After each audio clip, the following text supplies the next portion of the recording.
রাহমাতুল্লাহি তাআলা ওয়া বারাকাতুহু। এতক্ষণ পর্যন্ত আপনারা আমাদের গ্রামের উলামায়ে কেরাম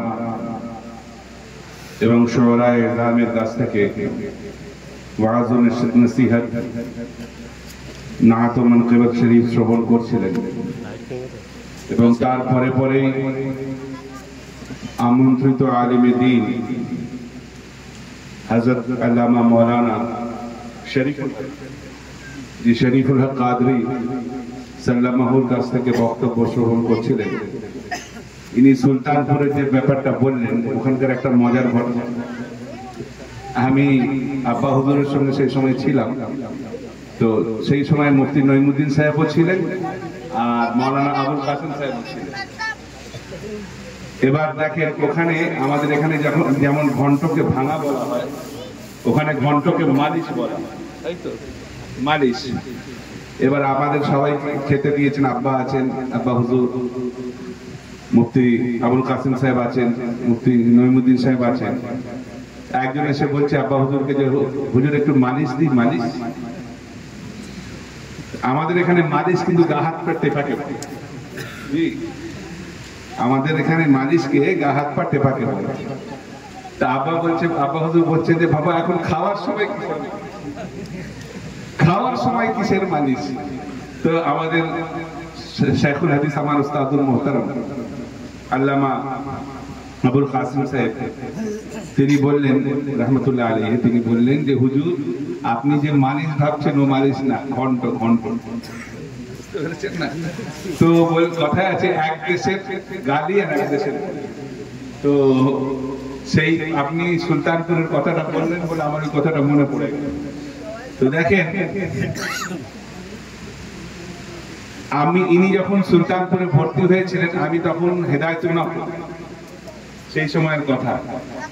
আর এখন দেখেন অনেক দিন পর আবার, মানে আমি যখন হেদায়েতুন নাফ পড়তাম তখন 1986-87 সাল, সেই সময়কার কথা বলছি। তাহলে কত সাল হয়ে গেল, অনেক দিনকার কথা। যাক আল্লাহ পাক আবার যে আমরা দেখেন, সুন্নিয়াতের একটা বড় মজা আছে ভাই। মজাটা কি? যদি আমরা সুন্নিয়াতের কাজ করে থাকি, কোনো না কোনো জায়গায় আমাদের সাক্ষাৎ হয়ে গিয়ে থাকে। তো যাই হোক, একবার দরুদে পাক পড়ুন, আল্লাহুম্মা সাল্লি আলা সাইয়্যিদিনা মাওলানা মুহাম্মদ ওয়া আলা আলি সাইয়্যিদিনা মাওলানা মুহাম্মদ। যে জন গৌসুল পড়বেন তো জি, পড়বেন তো? কে কে পড়বে না হাত তোলো তো দেখি। পড়বে না হাত তুলছে। আরে শুনবেন তো নাকি? ঝোঁকে হাত তুললে তো মহা মুশকিল হয়ে যাবে। সবাই পড়বেন ইনশাআল্লাহ। যে জন গৌসুল আযম সেজন বাগদাদ ওয়ালা, যে জন গৌসুল আযম সেজন বাগদাদ ওয়ালা, যে জন গৌসুল আযম সেজন বাগদাদ ওয়ালা। তার কাঁধে যার কদম যে গো, তার কাঁধে যার কদম যে গো মদিনা ওয়ালা, তার কাঁধে যার কদম যে গো মদিনা ওয়ালা। যে জন গৌসুল আযম সেজন বাগদাদ ওয়ালা, যে জন গৌসুল আযম সেজন বাগদাদ ওয়ালা। আবু সালেহ মুসা জনি ছিলেন যার পিতা, উম্মুল খায়র মা ফাতেমা ছিলেন যার মাতা। বলুন না সুবহানাল্লাহ। মুসা জনি ছিলেন যার পিতা, উম্মুল খায়র মা ফাতেমা ছিলেন যার মাতা। দুইজনে ছিলেন আল্লাহ নবীর প্রেমের উজালা।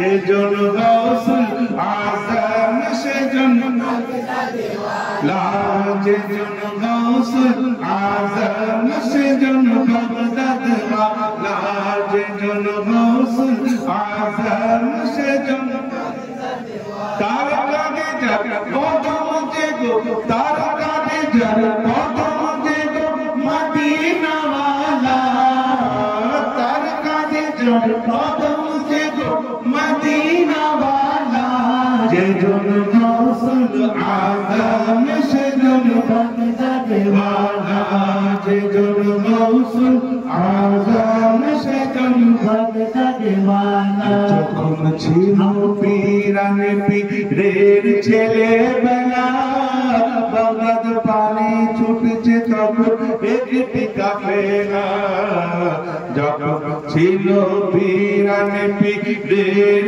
ছেলেবেলা বাগদাদ পানি ছুটছে তখন একটি কাফেলা ইলমে দ্বীনে জন্য যা হৃদয় জানা জোরে বলুন না সুবহানাল্লাহ ইলমে দ্বীনের জন্য যা হৃদয় জানা যে জন গৌসুল আজম সেজন বাগদাদ ওয়ালা যে জন গৌসুল আজম সেজন বাগদাদ ওয়ালা যে জন গৌসুল আজম সেজন বাগদাদ ওয়ালা যে জন গৌসুল আজম সেজন বাগদাদ ওয়ালা তার কাঁধে যাবে কদম যে গো মদিনা ওয়ালা তার কাঁধে যাবে কদম যে গো মদিনা ওয়ালা যে জন গৌসুল আজম সেজন বাগদাদ ওয়ালা যে জন গৌসুল আজম সেজন বাগদাদ ওয়ালা যে জন গৌসুল আজম সেজন বাগদাদ ওয়ালা দেখা গেল ছেলেবেলা দেখা গেল দেখা গেল দেখা গেল দেখা গেল দেখা গেল দেখা গেল দেখা গেল ছেলেবেলা বেলায়তি শান দেখা গেল ছেলেবেলা বেলায়তি শান ধরায় এসে প্রথম দিনে করে বিনম্বার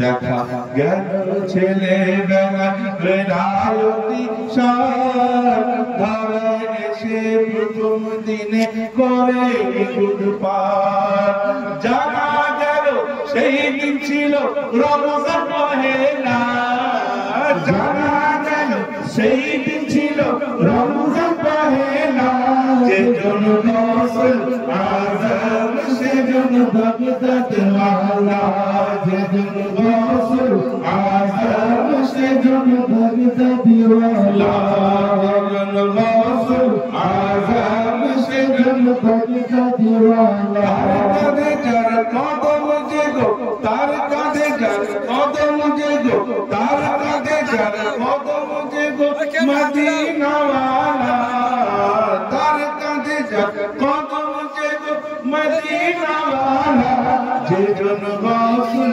আজম সেজন বাগদাদ ওয়ালা যে জন গৌসুল আজম সেজন বাগদাদ ওয়ালা গৌসুল আজম সেজন বাগদাদ ওয়ালা দুলায়ে দুলে বলো না সুবহানাল্লাহ জোরে বলো সুবহানাল্লাহ সুবহানাল্লাহ দুলায়ে দুলে আজ নূরের পালকি চড়ে দেখো নূর এসেছে ও নূর এসেছে ও নূর এসেছে মা আমিনার কোলে উজালা করেছে মা আমিনার কোলে উজালা করেছে মা আমিনার কোলে উজালা করেছে আর ও হালিমা তোমার ঘরে, ও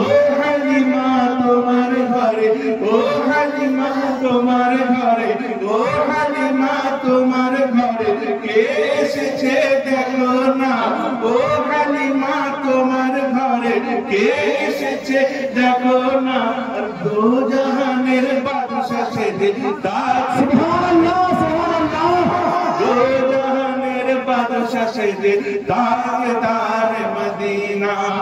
আনন্দেতে ফেরেশতারা, আনন্দেতে ফেরেশতারা, মুর্দে মান ফেরেশতারা, আনন্দেতে ফেরেশতারা নৃত্য করেছে। মুর্দে মান ফেরেশতারা দরুদ পড়েছে। মা আমিনার কোল যে উজালা করেছে, মা আমিনার কোল যে উজালা।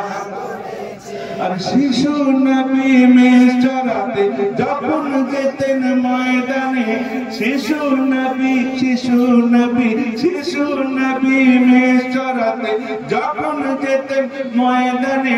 আর সূর্য এসে দেখবে বলে লুকিয়ে থাকতো সেইখানে, সূর্য এসে দেখবে বলে লুকিয়ে থাকতো সেইখানে। মাথার উপর মেঘ এসে, মাথার উপর মেঘ এসে, মাথার উপর মেঘ এসে ছায়া করেছে। মাথার উপর মেঘ এসে ছায়া করেছে। মা আমিনার কোল যে উজালা করেছে, মা আমিনার কোল যে উজালা করে।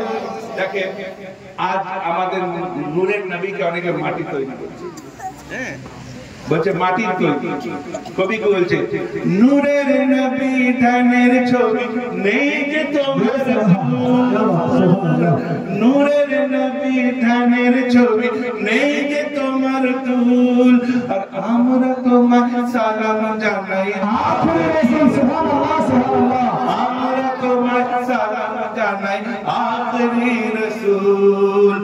নূরের নবী ধানের ছবি, নূরের নবী ধানের ছবি নেই যে তোমার তুল। নূরের নবী ধানের ছবি নেই যে তোমার তুল। আর আমরা তোমার সালাম জানাই আখরি রসূল।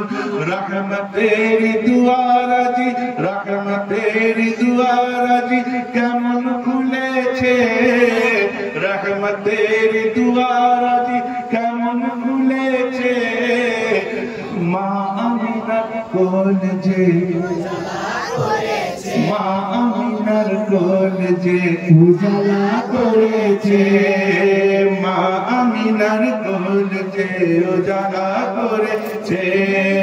নূরের দোলায় দুলে আজ নূরের পালকি চড়ে দেখো নূর এসেছে, ও গো নূর এসেছে। মা আমিনার কোল যে উজালা করেছে। আল্লাহুম্মা সাল্লি আলা সাইয়্যিদিনা মাওলানা মুহাম্মাদ ওয়া আলা আলি সাইয়্যিদিনা মাওলানা মুহাম্মদ সাল্লাল্লাহু তাআলা আলাইহি ওয়াসাল্লাম। আলহামদুলিল্লাহ, الحمد لله الذي حمدا كثيرا دائما مباركا على كل حال، والصلاة والسلام على رسوله صاحب الكمال وعلى أولاده الجمال وأصحابه الكرام وأوليائه العظام. أما بعد، فأعوذ بالله من الشيطان الرجيم. بسم الله الرحمن الرحيم. ورفعنا لك ذكرك. صدق الله العظيم وصدق رسوله النبي الكريم، ونحن على ذلك لمن الشاهدين والشاكرين والآمنين والموقنين والمطمئنين والحمد لله رب العالمين. अल्लाह की सरताब कदम शान है। आला हज़रत कलाम, अल्लाह की सरताब कदम शान है ये, इंसान ही इंसान वो इंसान है ये। अल्लाह की सरताब कदम शान है ये, इंसान ही इंसान वो इंसान है ये। कुरान तो ईमान बताता है इन्हें, कुरान तो ईमान बताता है इन्हें, और ईमान ये कहता है मेरी जान है ये। कुरान तो ईमान बताता है इन्हें, और ईमान ये कहता है मेरी जान है। আসুন কিছু সংক্ষিপ্ত আলোচনার পূর্বে তোমরা সামনে আসো। কেন বাবা, মেয়ে ছেলেরা সামনে আসো। আলোচনার পূর্বে আকায়ে দো জাহান सरवरे कौन मकाम ताजदार अंबिया महबूब किबरिया पैगंबरे पैगंबरा खत्मे रसूल वालिदे रसूल सैयदुस सकलैन नबीयुल हरमैन इमामुल क़िबलतैन वसीलतुना फिद दारैन जद्दुल हसनी वल हुसैन जनाब अहमद मुर्तबा मुहम्मदुर रसूलुल्लाह सल्लल्लाहु तआला अलैहि वसल्लम बारगाहे अकीदते আরেকবার বা আওয়াজে বুলন্দ দরুদ পাকের হাদিয়া ও নজরানা পেশ করি এবং আমরা মনে এটা ধারণা রাখি যে রাসূল পাকের রওজার সামনে জি চোখটাকে রাসূল পাকের জালিল মুবারকের সামনে রেখে মনটাকে সেখানে হাজির করে ব্রেনটাকে সেই জায়গায় পৌঁছে দিয়ে নিজের আকীদাতকে পেশ করতে করতে আমরা দরুদ পাক করি আল্লাহুম্মা সাল্লি আলা মাওলানা মুহাম্মদ ওয়া আলা আলি সাইয়্যিদিনা মাওলানা মুহাম্মদ আল্লাহুম্মা সাল্লি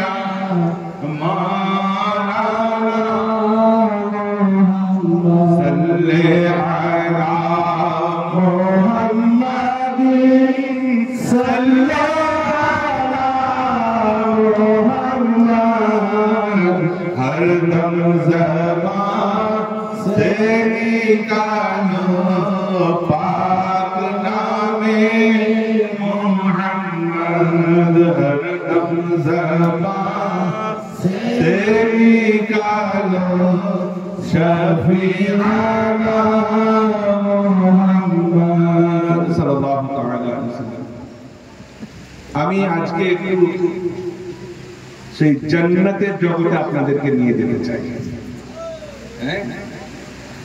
আচ্ছা বলুন, এখন আমাদের সারা ভারতবর্ষে একটা ট্রেন্ড চলেছে যার নাম হচ্ছে আই লাভ মুহাম্মদ।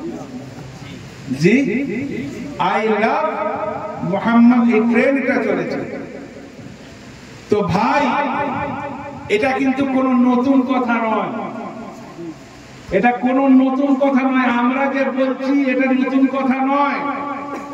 আল্লাহ তাবারক ওয়া তাআলা যখন আমার রাসূলের নূরকে সৃষ্টি করলেন আর বললেন আই লাভ মুহাম্মদ, সুবহানাল্লাহ।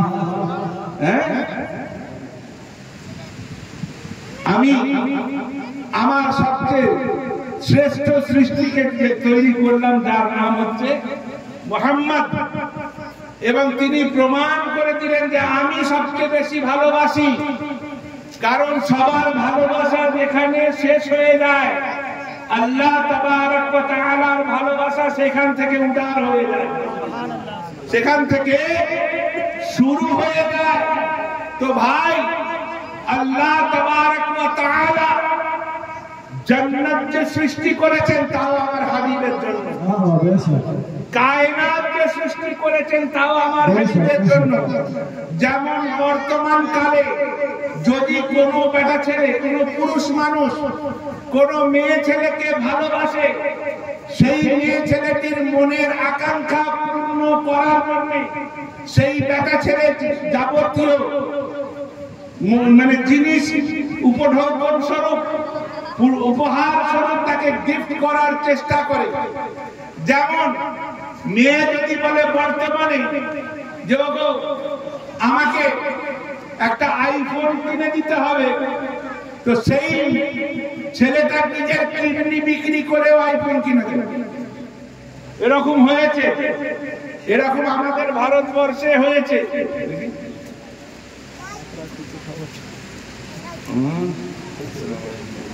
কাঁকড়া কুচো খাওয়া অথবা বেচা যাবে কিনা? কাঁকড়া কুচো দুটোই খাওয়া না যায়। কাঁকড়া মাকরুহ তাহরিমি আর কুচো হচ্ছে হারাম, ঠিক আছে? এবং খাওয়া তো যদি না যায় হয়ে থাকে তাহলে বিক্রি করাও না যায়, ঠিক আছে? আচ্ছা, তো যাই হোক, এবার কথা হচ্ছে কিডনি বিক্রি করেও কিন্তু তার আশা পূর্ণ করে। ভাই, আল্লাহ তাবারক ওয়া তাআলা তিনি একা গোপনে ছিলেন, প্রকাশের প্রয়োজন ছিল না। তিনি নিরাকার, তার প্রকাশের প্রয়োজন ছিল না।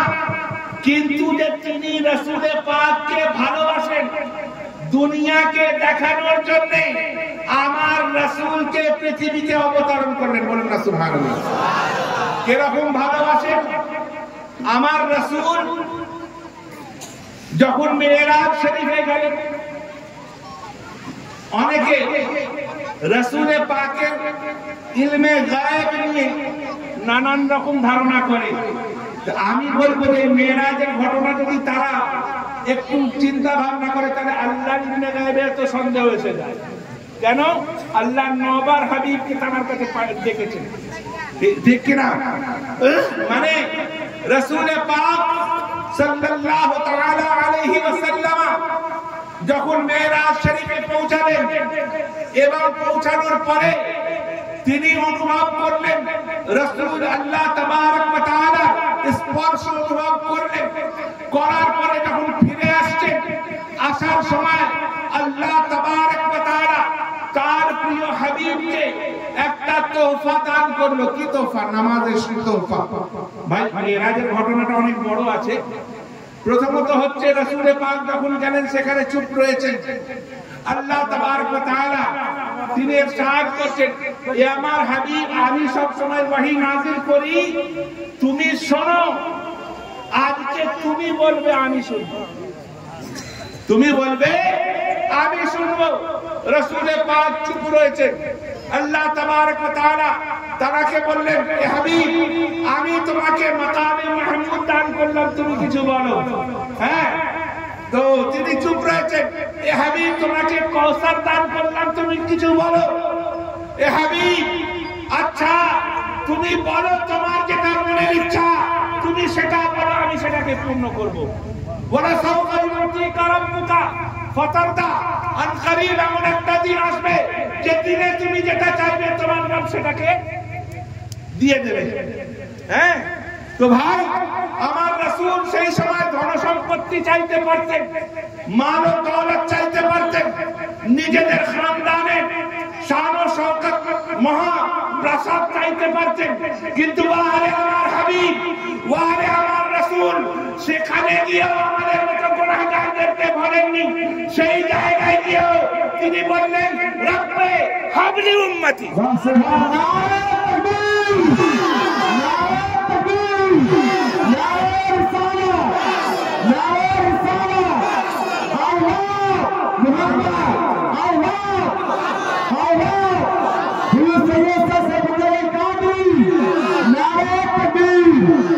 তো ভাই, এই রব্বে হাবলি উম্মতির অনেকে তর্জমা করে যে আল্লাহ আমার উম্মতের গুনাহ মাফ করে দাও।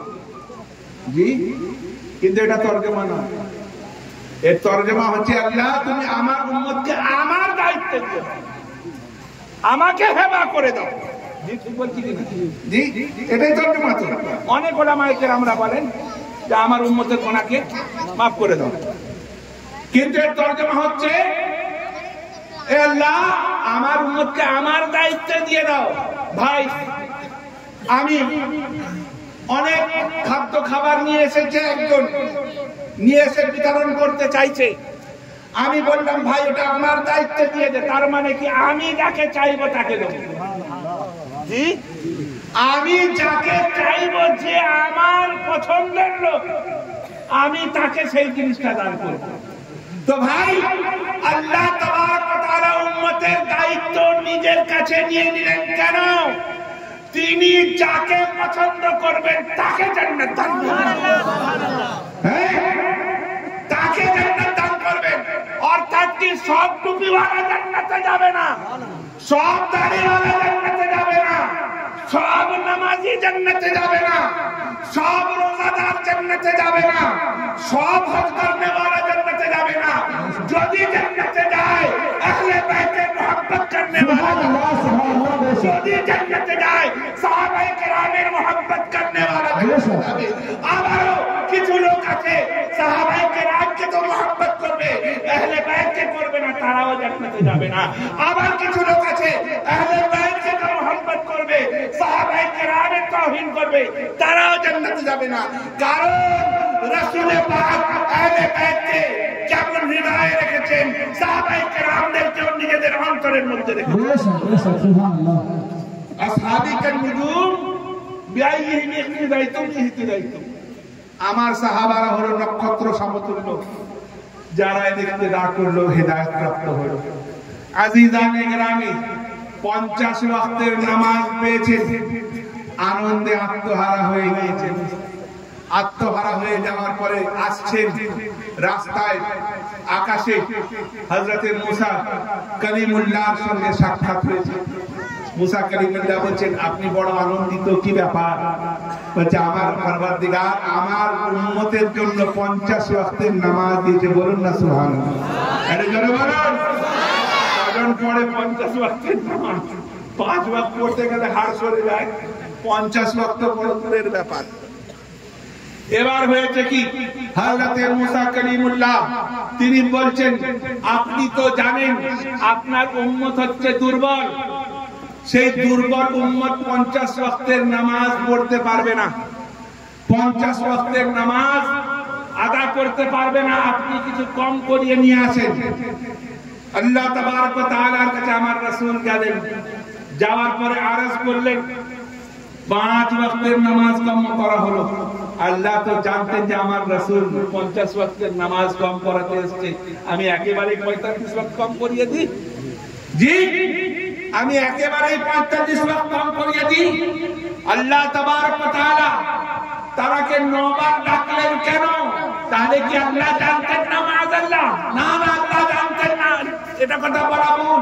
আল্লাহ জানতেন, কিন্তু বারবার দেখার আকাঙ্ক্ষা ছিল তার। সুবহানাল্লাহ, সুবহানাল্লাহ। বারবার আপনারা চিন্তা ভাবনা করেন, আপনার খুব কাছের লোক বিদেশে যাচ্ছে, স্টেশনে আপনি ছাড়তে গিয়েছেন, সে ট্রেনে চড়ে গিয়েছে, ট্রেন ছেড়ে দিয়েছে, আপনি কিন্তু ট্রেনের দিকে তাকিয়ে আছেন ততক্ষণ পর্যন্ত যতক্ষণ না ট্রেনটা আপনার চোখের আড়াল হয়ে যাচ্ছে। আপনি কিন্তু তাকে দেখতে পাচ্ছেন না, ট্রেনটাকে দেখছেন, আর মনে মনে ভাবছেন যে এই ট্রেনের উপর আমার মাহবুব বসে আছে, আমার হাবিব বসে আছে। তো ভাই আল্লাহ তাবারক ওয়া তাআলা চাইলে এক ঝটকায় 45 ওয়াক্ত কমিয়ে দিতে পারতেন, কিন্তু রাসূল পাকের 9 বার আশা হতো না। আর আরেকটা ব্যাপার আছে, হযরত মুসা আলাইহিস সালামকে এটাই বলতে পারতেন যে হুজুর আপনি যান 45 ওয়াক্ত কমিয়ে নিয়ে আসেন, তিনি বলবেন যে না কিছু কমিয়ে নিয়ে আসেন। হযরত মুসা আলাইহিস সালাম আল্লাহকে ডাইরেক্ট দেখেন, দেখেছেন পর্দার ভিতর থেকে দেখেছেন, কিন্তু আমার আল্লাহকে ডাইরেক্ট দেখেছেন, আমার রাসূল দেখেছেন। আচ্ছা, আমরা যারা মদিনা শরীফ থেকে যারা জিয়ারত করে আসে, তাদেরকে দেখতে যাই কিনা? কেন দেখতে যাই বলুন তো? আমার রাসূলের রওজা দেখে, যে চোখ দিয়ে আমার রাসূলের রওজা দেখে এসেছে, বড় বড় মুহাক্কিকিনে কেরামরা বলেন, বুজুর্গানে দ্বীনরা বলে, সেই চোখের দিকে তাকিয়ে যদি কোন বান্দা তার আল্লাহর কাছে দোয়া চায়, আল্লাহ সেই দোয়া কবুল করে নেয়। কেন? সে রাসূলে পাকের রওজা দেখে এসেছে। তো ভাই, আমরা রাসূলে পাকের রওজা দেখার পরে আমাদের চোখ যদি এত বরকতময় হয়ে যায়, রাসূলে পাক তো স্বয়ং খোদাকে দেখেছেন। সুবহানাল্লাহ, সুবহানাল্লাহ। রাসূলে পাক তো স্বয়ং খোদাকে দেখেছেন। এবার হয়েছে কি, সেই খোদাকে মানে ইনডাইরেক্টলি দেখার জন্য হযরত মুসা আলাইহিস সালাম বারবার রিকোয়েস্ট করেছেন। প্রথমবারে গেছেন, রাসূলে পাক আল্লাহর দিদার করেছেন, এসেছেন, সেই চোখ দিয়ে হযরত মুসা আলাইহিস সালাম খোদাকে জিয়ারত করেছেন, আবার গেছে, আবার জিয়ারত করেছেন, আবার গেছে, আবার জিয়ারত করেছেন, এইভাবে 9 বার জিয়ারত করেছেন। ভাই চিন্তা করুন। আর আমার আল্লাহ রাসূলে পাকের এত চাহনে वाला যে 9 বার আমার রাসূল দিয়েছেন, 9 বারও ফিরিয়ে দেন না। বলে আরে আমি মালিক, অনেকে বলে উনি বান্দা, বলে না, আব্দুহু তরজমা করে উনি বান্দা, মুহাম্মাদান আব্দুহু ওয়া রাসূলুহু তরজমা করে উনি বান্দা। अरे बंदे बंदे में फर्क होता है, मालिक भी बंदा होता है, मालिक का बेटा भी बंदा होता है, और चपरासी भी बंदा होता है। हाँ है कि नहीं? चपरासीও বান্দা, স্টাফও বান্দা, মালিকের বেটাও বান্দা। আচ্ছা বলুন তো, মালিকের বেটা চাপরাসি সমান হবে? হ্যাঁ, সমান হবে না। তো ভাই, আমার রাসূল হচ্ছেন এমন বান্দা যার জন্য আল্লাহ তাবারক ওয়া তাআলা সমস্ত কায়নাতকে সৃষ্টি করেছেন। হাদিসে কুদসি আল্লাহ তাবারক ওয়া তাআলা বলেন, মাহবুব, আমি যদি তোমাকে সৃষ্টি না করতাম তো আসমান ও জমিন কিছুই সৃষ্টি করতাম না। লা লাকাদ মাখালাকুল আফলাক ওয়াল আরদিন। এ মাহবুব, আমি যদি তোমাকে সৃষ্টি না করতাম তো আসমান ও জমিন কিছুই সৃষ্টি করতাম না। তার মানে কি, আজ যে আমরা এই জমিনে আছি, এটাও আমার রাসূলের নিগাহে করম। আজ অনেকে বলে মাআযাল্লাহ রাসূল মরে মাটিতে মিশে গিয়েছে।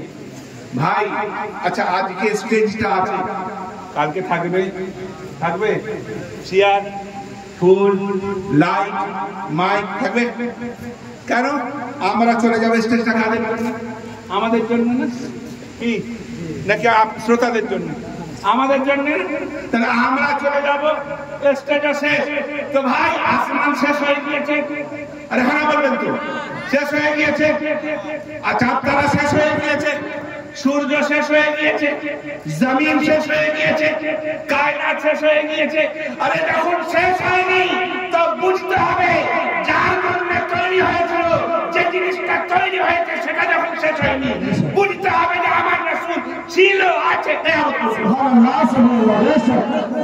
নারে তাকবীর, নারে তাকবীর, নারে হায়দারি, নারে হায়দারি, নারে তবে তারা বলছে দেখেন, তাহলে দেখা যায় না। যদি আছে তাহলে দেখা যায় না কেন? আচ্ছা ভাই, হাওয়া দেখতে পান? আছে তো, আছে না? আচ্ছা, জিন্নাত আছে না? সবাই দেখতে পায়, যাদের চোখ আছে, যাদেরকে দেখা দেয় তারা দেখতে পায়, তাই না? আচ্ছা, জিন্নাতের মর্যাদা বেশি না আমার রাসূলের? আমার রাসূলের তো ভাই কারা দেখতে পায়? এবার আসুন কারা দেখতে পায়। আরে শুনবেন তো নাকি? হ্যাঁ, কারা দেখতে পায়? এবার আসুন। ইমাম ইশক ও মোহব্বত, इमाम अहमद रज़ा खान, जिससे जलते हैं हर वहादी शैतान, जो ना माने वो नादान, जहन्नम उनकी पहचान, जो माने जन्नत उनका ठिकाना। आज हम मुसलमान सुन्नी को वहां है जाना, ठीक है कि नहीं? ठीक है। तो भाई, इमाम इश्क व मोहब्बत इमाम अहमद रज़ा खान फाजिल बरेलवी रहमतुल्लाह अलैहि, प्रथम থেকে বলি, জাহাজে চড়েছে, সমুদ্রের মাঝখানে জাহাজ, বড় তুফান এসেছে, তুফানে জাহাজ ওলট পালট হচ্ছে, এই ডুবে যায় এই ডুবে যায়। তো ভাই তখন হাজিরা করতো কি, কাফনের কাপড় পরে নিয়ে রেডি হয়ে থাকতো, যদি জাহাজ ডুবে যায় তাহলে তারা পানির ভিতরে তাদের তারফিন হয়ে যাবে, কারণ তাদের তো লাশ খুঁজে পাওয়া যাবে না। এবার সেই অবস্থায় সমস্ত হাজিরা কাফন করে নিয়েছে, এক্সেপ্ট ওয়ান পারসন, এক ব্যক্তি, যার নাম হচ্ছে ইমাম আহমদ রাজা খান ফাজিলে বারেলী রাহমাতুল্লাহ। তিনি কিন্তু কাফনও পরেননি, টেনশনেও নেই, তিনি এক করে চুপচাপ বসে দরুদে পাক করছেন, নাতে পাক করছেন, কিছু পড়ছেন। আস্তে আস্তে তুফান থেমে গিয়েছে। যখন থেমে গিয়েছে তখন সবাই কাফন খুলে নিয়ে ইমাম আহমদ রাজার কাছে এসেছেন। আহমদ রাজা, কি ব্যাপার, তোমার মনে ভয় না? তোমার চিন্তা হয়নি? কাফন ঝড় এসেছিল, জাহাজ টলমল করছিল, তোমার ভয় লাগেনি? তো জানা ভয় লাগেনি? কেন? বলছে আমার রাসূলের হাদিসে পড়েছি যে জাহাজে উঠলে একটা দোয়া পড়তে হয়, বিসমিল্লাহি মাজরিহা ওয়া মুরসাহা ইন্না রাব্বি লাগাফুরুর রহিম। এই দোয়া পড়তে হয়। আমি এই দোয়া পড়লে জাহাজ কোনোদিন ডুববে না, আমার রাসূল বলে দিয়েছে। আমি জাহাজে ওঠার সময় পড়ে নিয়েছিলাম, আর সারা দুনিয়া মিথ্যা হতে পারে, আমার রাসূলের হাদিস। সুবহানাল্লাহ, সুবহানাল্লাহ। সেই জন্য আমি না কাপড় কোনোদিন আমার ভয় নেই। আল্লাহু আকবার। মদিনা মক্কা শরীফে গিয়েছেন, হজ করেছেন।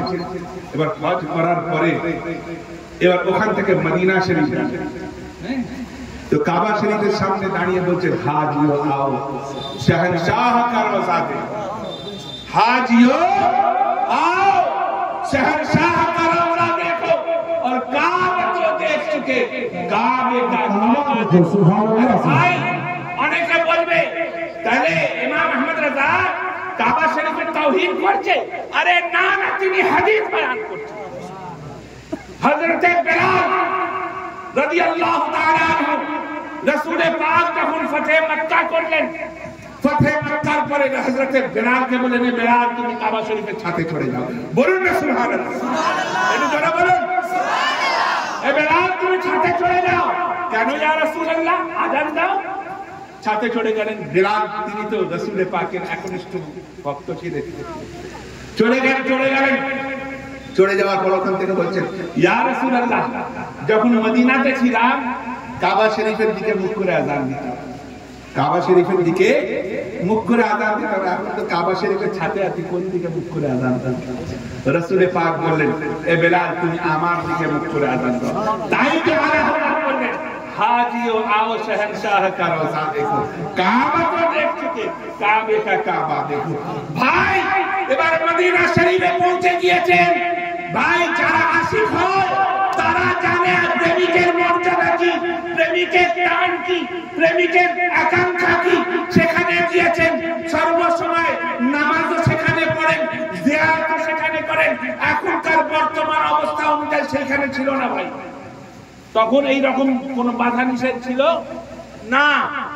জালি মুবারকের ভেতরে যাওয়ার ব্যবস্থা হতো।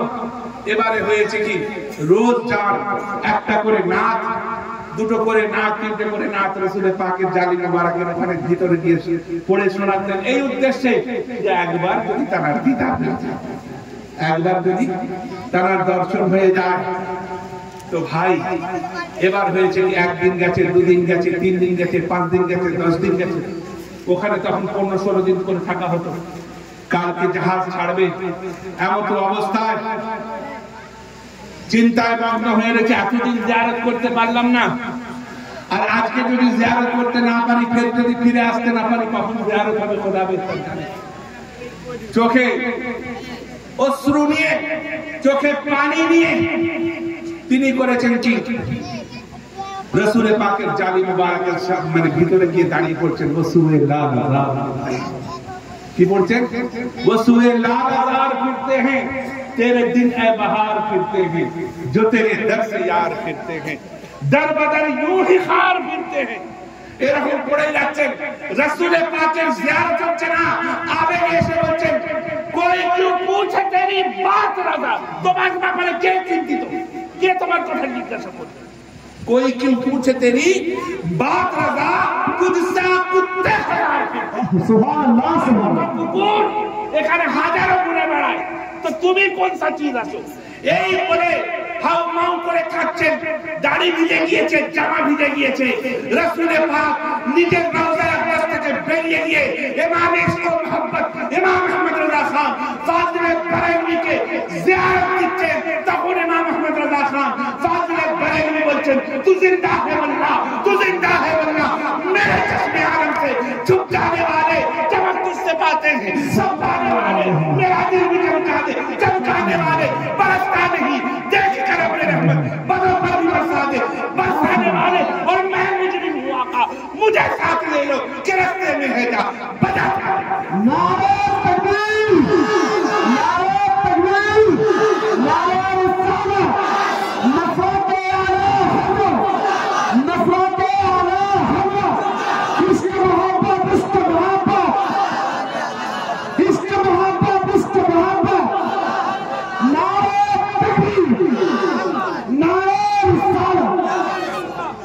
ये যেমন একটা ইশকের ব্যাপার, আর একটা ইশক শুরু।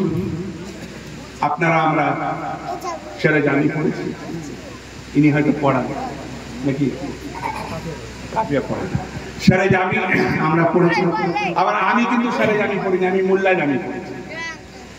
আসল আমাদের আসাকাতুস সুন্নিয়াতে যখন আমি তাকাসসুস করতাম, তো নওহের মধ্যে মোল্লা জামি আর বাকি হাদিসে পাকের কিতাব আর আদাবের মধ্যে আল আদাবুল মুফরাদ পড়ানো হতো আর আজহারুল আরব, আজহারুল আরব। হ্যাঁ, তো এবার তারা লেখকের নাম হচ্ছে আব্দুর রহমান জামি। এই কে লাইট মারে, আব্দুর রহমান জামি।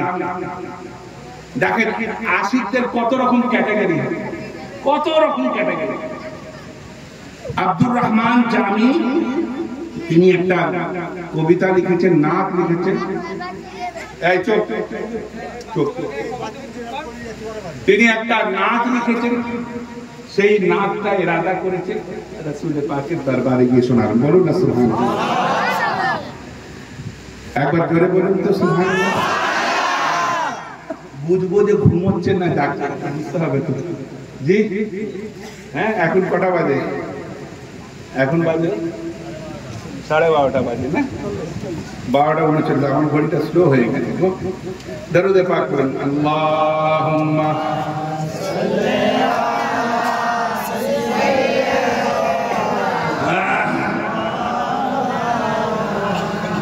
ওয়া আলা আলিহি। আব্দুর রহমান জামি তিনি একটা নাত লিখেছেন, নাতটা পড়ে বলছেন। সেই নাত লিখেছেন রাসূল পাকের রওজাতে শোনানোর জন্য। যেমন মানুষ আশিককে চায়, আবার কিছু আশিকের কর্মকাণ্ডের জন্য তার আশিক তার থেকে একটু গোপন থাকতে পছন্দ করে। কেন বলুন তো? সে এমন কিছু করবে যে তাদের দুজনের মধ্যে যে ভালোবাসা সারা দুনিয়া জেনে যাবে, সেই জন্য তার কিছু আশিক নিজেকে গোপন রাখে। তো এই নাত পড়বেন তিনি যারা হজ করতে গিয়েছে, সানিয়াতুল বেদা বলে একটা জায়গা আছে, আমরা বলি তারাল বদর আলাইনা বিন সানিয়াতুল বেদা। এই সানিয়াতুল বেদা সেই জায়গা যেখান থেকে আমার রাসূল প্রবেশ করেছিলেন মদিনা শরীফে। সেই সানিয়াতুল বেদা কাছাকাছি এসে গেছেন। রাসূল পাক তার খাদেমকে স্বপ্ন দেখালেন, স্বপ্ন দেখিয়ে বললেন যে খাদেম, এই দেখো একজন লোক সানিয়াতুল বেদা থেকে প্রবেশ করবেন, যার নাক এইরকম, যার ঠোঁট এইরকম, যার চোখ এইরকম, যার চুল এইরকম, যার পোশাক এইরকম, এবং যার নাম হবে আব্দুর রহমান জামি। কি নাম হবে? আব্দুর রহমান জামি। কিন্তু খবরদার ওকে আমার কাছে আসতে দিও না। রাসূল পাকের স্বপ্ন কখনো মিথ্যা হয় না। হ্যাঁ, মান রানি ফরার হক, যে আমাকে, আবার কোন জায়গা আছে মান রাআনি ফিল মানাম ফারাদ হক, যে আমাকে স্বপ্নে দেখলো সে আমাকেই দেখলো।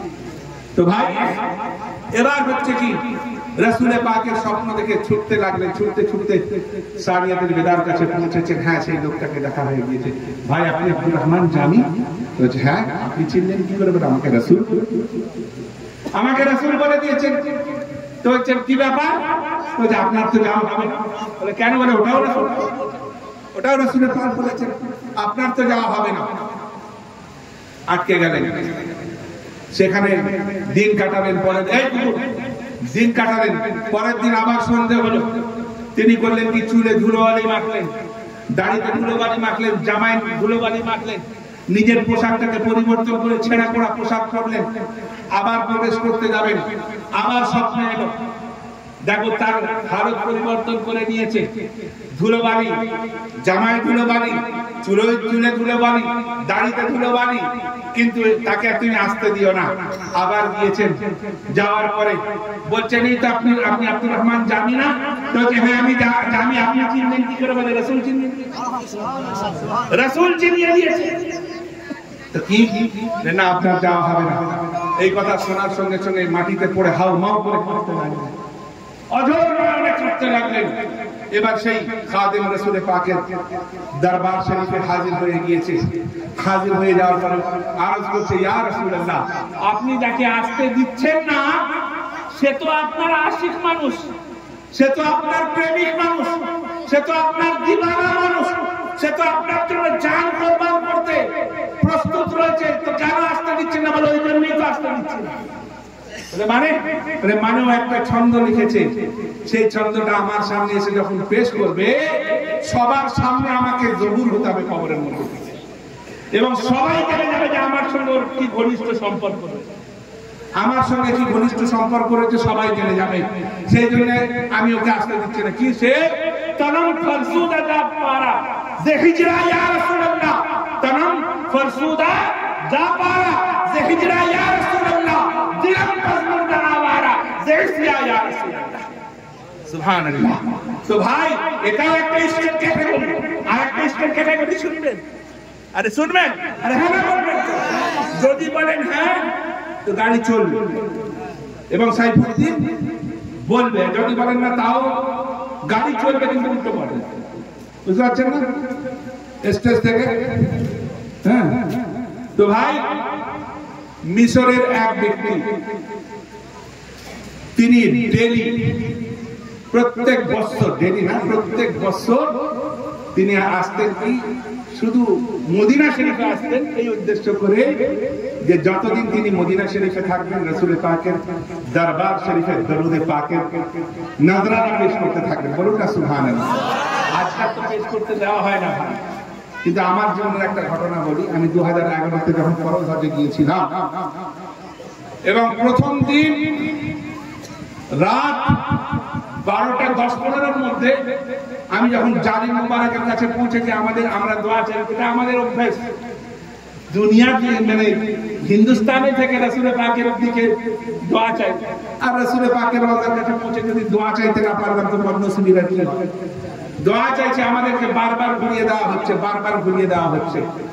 লাস্টে কাঁদতে কাঁদতে যখন বাইরে বেরিয়ে এসেছি, হাসান রাজা বলে একজন পাকিস্তানের বড় শায়ের ছিলেন, বত্তি বত্তি ফুল ফুল ইয়া রাসূল ইয়া রাসূল যখন তিনি গিয়েছিলেন, তার সঙ্গে আমার সাক্ষাৎ হয়ে গেল।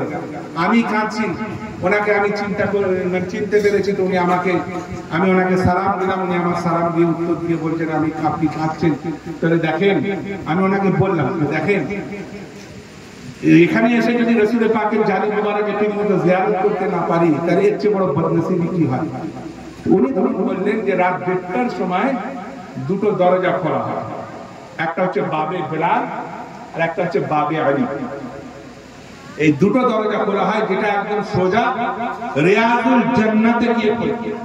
এবং রিয়াজুল জান্নাত তখন এরকম নুসুক ছিল না, যে যখন যেমন পেতে যেতে হবে।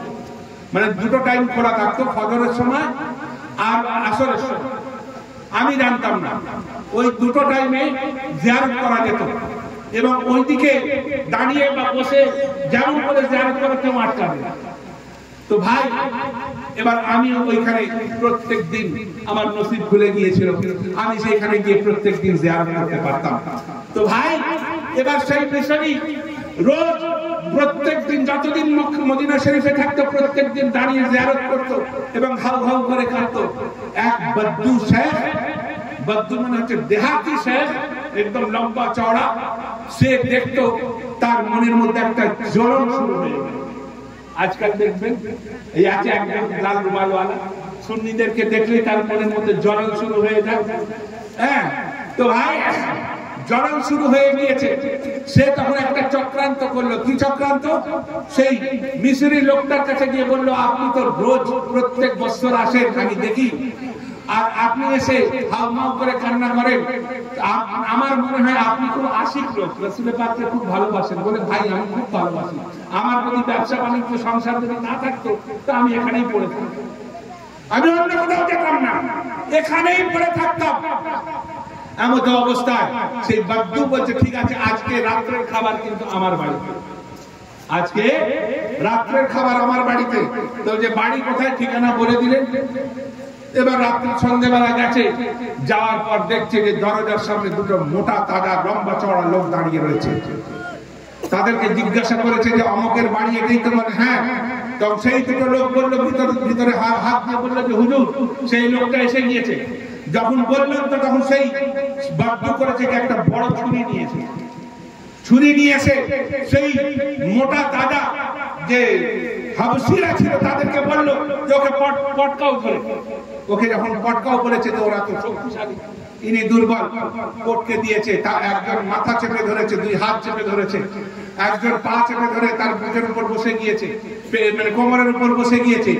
এবার সেই বাধ্য করেছে কি ছুরিটা নিয়ে তার বুকের উপর বসে গিয়েছে, বসে গিয়ে তার জিভটা টেনে ধরেছে, টেনে ধরে বলছে এই জিভ দিয়ে তুই সবসময় রাসূলের উপর দরুদ পড়িস, আজকে তোর এই জিভটাই কেটে নেবো, দেখবো তুই কি করে দরুদ পড়তে পারিস, তুই কি করে দরুদ পড়তে পারিস। বলে জিভটা টেনে জিভটা কেটে নিয়েছে, কেটে নিয়ে বলে যাও এবার ওকে ছেড়ে দাও, ও কি করে রাসূলের দরুদ পড়ে দেখে নেবো। এবার ওই জিভ থেকে গলগল করে রক্ত বেরোচ্ছে। ওই রক্ত পড়া অবস্থায় রাসূলের পাকের জানি মুবারকের কাছে পৌঁছেছে, রওজা মুবারকের কাছে পৌঁছেছে। মাওলা আমি তো এসেছিলাম তোমার মেহমান হয়ে, তুমি আমার মেজবান, কেমন মেজবানি করলে যে আমার জিভটা কাটা গেল। এই বলতে বলতে বেহুশ হয়ে গিয়েছে। সঙ্গে সঙ্গে স্বপ্ন দেখছে রাসূলের পাক এসেছেন, হযরত আবু বকর সিদ্দিক এসেছেন, হযরত উমর ফারুক এসেছেন, উসমান গনি এসেছেন, আমার আলী মুর্তজা এসেছেন। আসার পরে রাসূলের পাক ওনাদের দিকে ইশারা করে বলছে, জানো আমার সাহাবীরা, এই যে লোকটা আছে না, এ আমার বড় আশিক ছিল, এর জিভটা কাটা গিয়েছে, আসো আমরা এর মুখের মধ্যে জিভটাকে দিয়ে দিই। সঙ্গে সঙ্গে মুখটা খোলা হলো, রাসূলের পাক নিজের নওয়াবে জাহান মুবারক তার মুখের মধ্যে দিয়েছেন। দেওয়ার পরে তারা সবাই গায়েব হয়ে গিয়েছে। এবারের হোশ খুলে গিয়েছে। হোশ করার পরে দেখছে যে রক্তও নেই, জ্বালাও নেই, যন্ত্রণাও নেই, জিভটা যেমন ছিল আবার তেমন হয়ে গিয়েছে। জিভটা যেমন ছিল তেমন হয়ে গিয়েছে। এবার হয়েছে কি, আর রাসূলের পাকের প্রতি ইশক বেড়ে গিয়েছে। প্রত্যেক বছর আর বেশি বেশি সময় নিয়ে আসে। একদিন হয়েছে কি, আরেকটা লোক এসে বলছে, আপনি সেই মিশরের লোকটা না? তো বলছে হ্যাঁ। তো বলছে ভাই কিছু মনে করবেন না, আমার বাড়িতে আপনার দাওয়াত রইল, আজকে রাত্রেবেলা আমার বাড়িতে আমার আপনার দাওয়াত রইল। চিন্তা করুন কি ব্যাপার, একবার তো জিভ কাটা গেছে, এবার কি কাটা যাবে। যাই হোক, যাই কাটা যাক না কেন, জোড়ার তো লোক এখানে রয়েছে, যাই কাটা যাক না কেন জোড়ার তো লোক রয়েছে। সঙ্গে সঙ্গে তবে ঠিক আছে আমি কবুল করলাম। এবার রাত্রিবেলা যখন যাচ্ছে তো দেখছে সেই বাড়ি, যে বাড়িতে সামনে জিভ কাটা হয়েছিল সেই বাড়ি, কিন্তু সেই মোটা তাজা লোক নেই, সেই পাহাড় নেই, সেই শক্তিশালী লোকগুলো নেই। দরজার সামনে সেই লোকটা দাঁড়িয়ে রয়েছে, সেই ছেলেটা দাঁড়িয়ে রয়েছে। ও খুব আদর যত্ন করে ভিতরে প্রবেশ করালেন। প্রবেশ করানোর পরে সুন্দর সুন্দর খাদ্য খাবার দিলেন, ভালো ভালো খাদ্য খাবার, মাংস, ফল থেকে নিয়ে ভালো ভালো অনেক কিছু দিলেন। দেওয়ার পরে খাওয়া দাওয়া হয়ে গিয়েছে। খাওয়ার পর যখন বেরিয়ে আসছেন তো তখন সেই লোকটা বলছে, সেই জওয়ানটা বলছে, ভাই একটা কাজ করতে হবে, তো বলছে কি কাজ? তো বলছে একজনের জন্য একটু দোয়া করতে হবে। তো বলছে কার জন্য? তো বলছে আমার বাপের জন্য একটু দোয়া করতে হবে। তো বলছে বাপের জন্য দোয়া করতে হবে? হ্যাঁ, একটু বাপের জন্য দোয়া করতে হবে। তো কোথায় তোমার বাপ? চলো। তো গিয়ে দেখে একটা বাঁদর তার গলায় চেন বেঁধে দড়ি দিয়ে বাঁধা রয়েছে। হ্যাঁ, একটা বাঁদর চেন দিয়ে গলায় চেন লাগিয়ে তাকে দড়ি দিয়ে বাঁধা রয়েছে। বলছে এর জন্য দোয়া করতে হবে। তো তখন সেই মিস্ত্রি লোকটা বলেছে, আরে ভাই তুমি কি আমাকে পাগল মনে করো যে একটা বানরের জন্য দোয়া করতে হবে? বলে না, বানর নয়। যেদিন আপনার জিভ কাটা গিয়েছিল এবং স্বপ্নে যখন রাসূলে পাক আপনার জিভ মুবারককে আপনার জিভকে জুড়ে দেয়, সেই সময় তারা আযাবে লিপ্ত হয়ে এই লোক বানরে পরিণত হয়ে গিয়েছে। এই লোক বানরে পরিণত হয়ে গিয়েছে। এবার হয়েছে কি, দোয়া চাইতে হবে।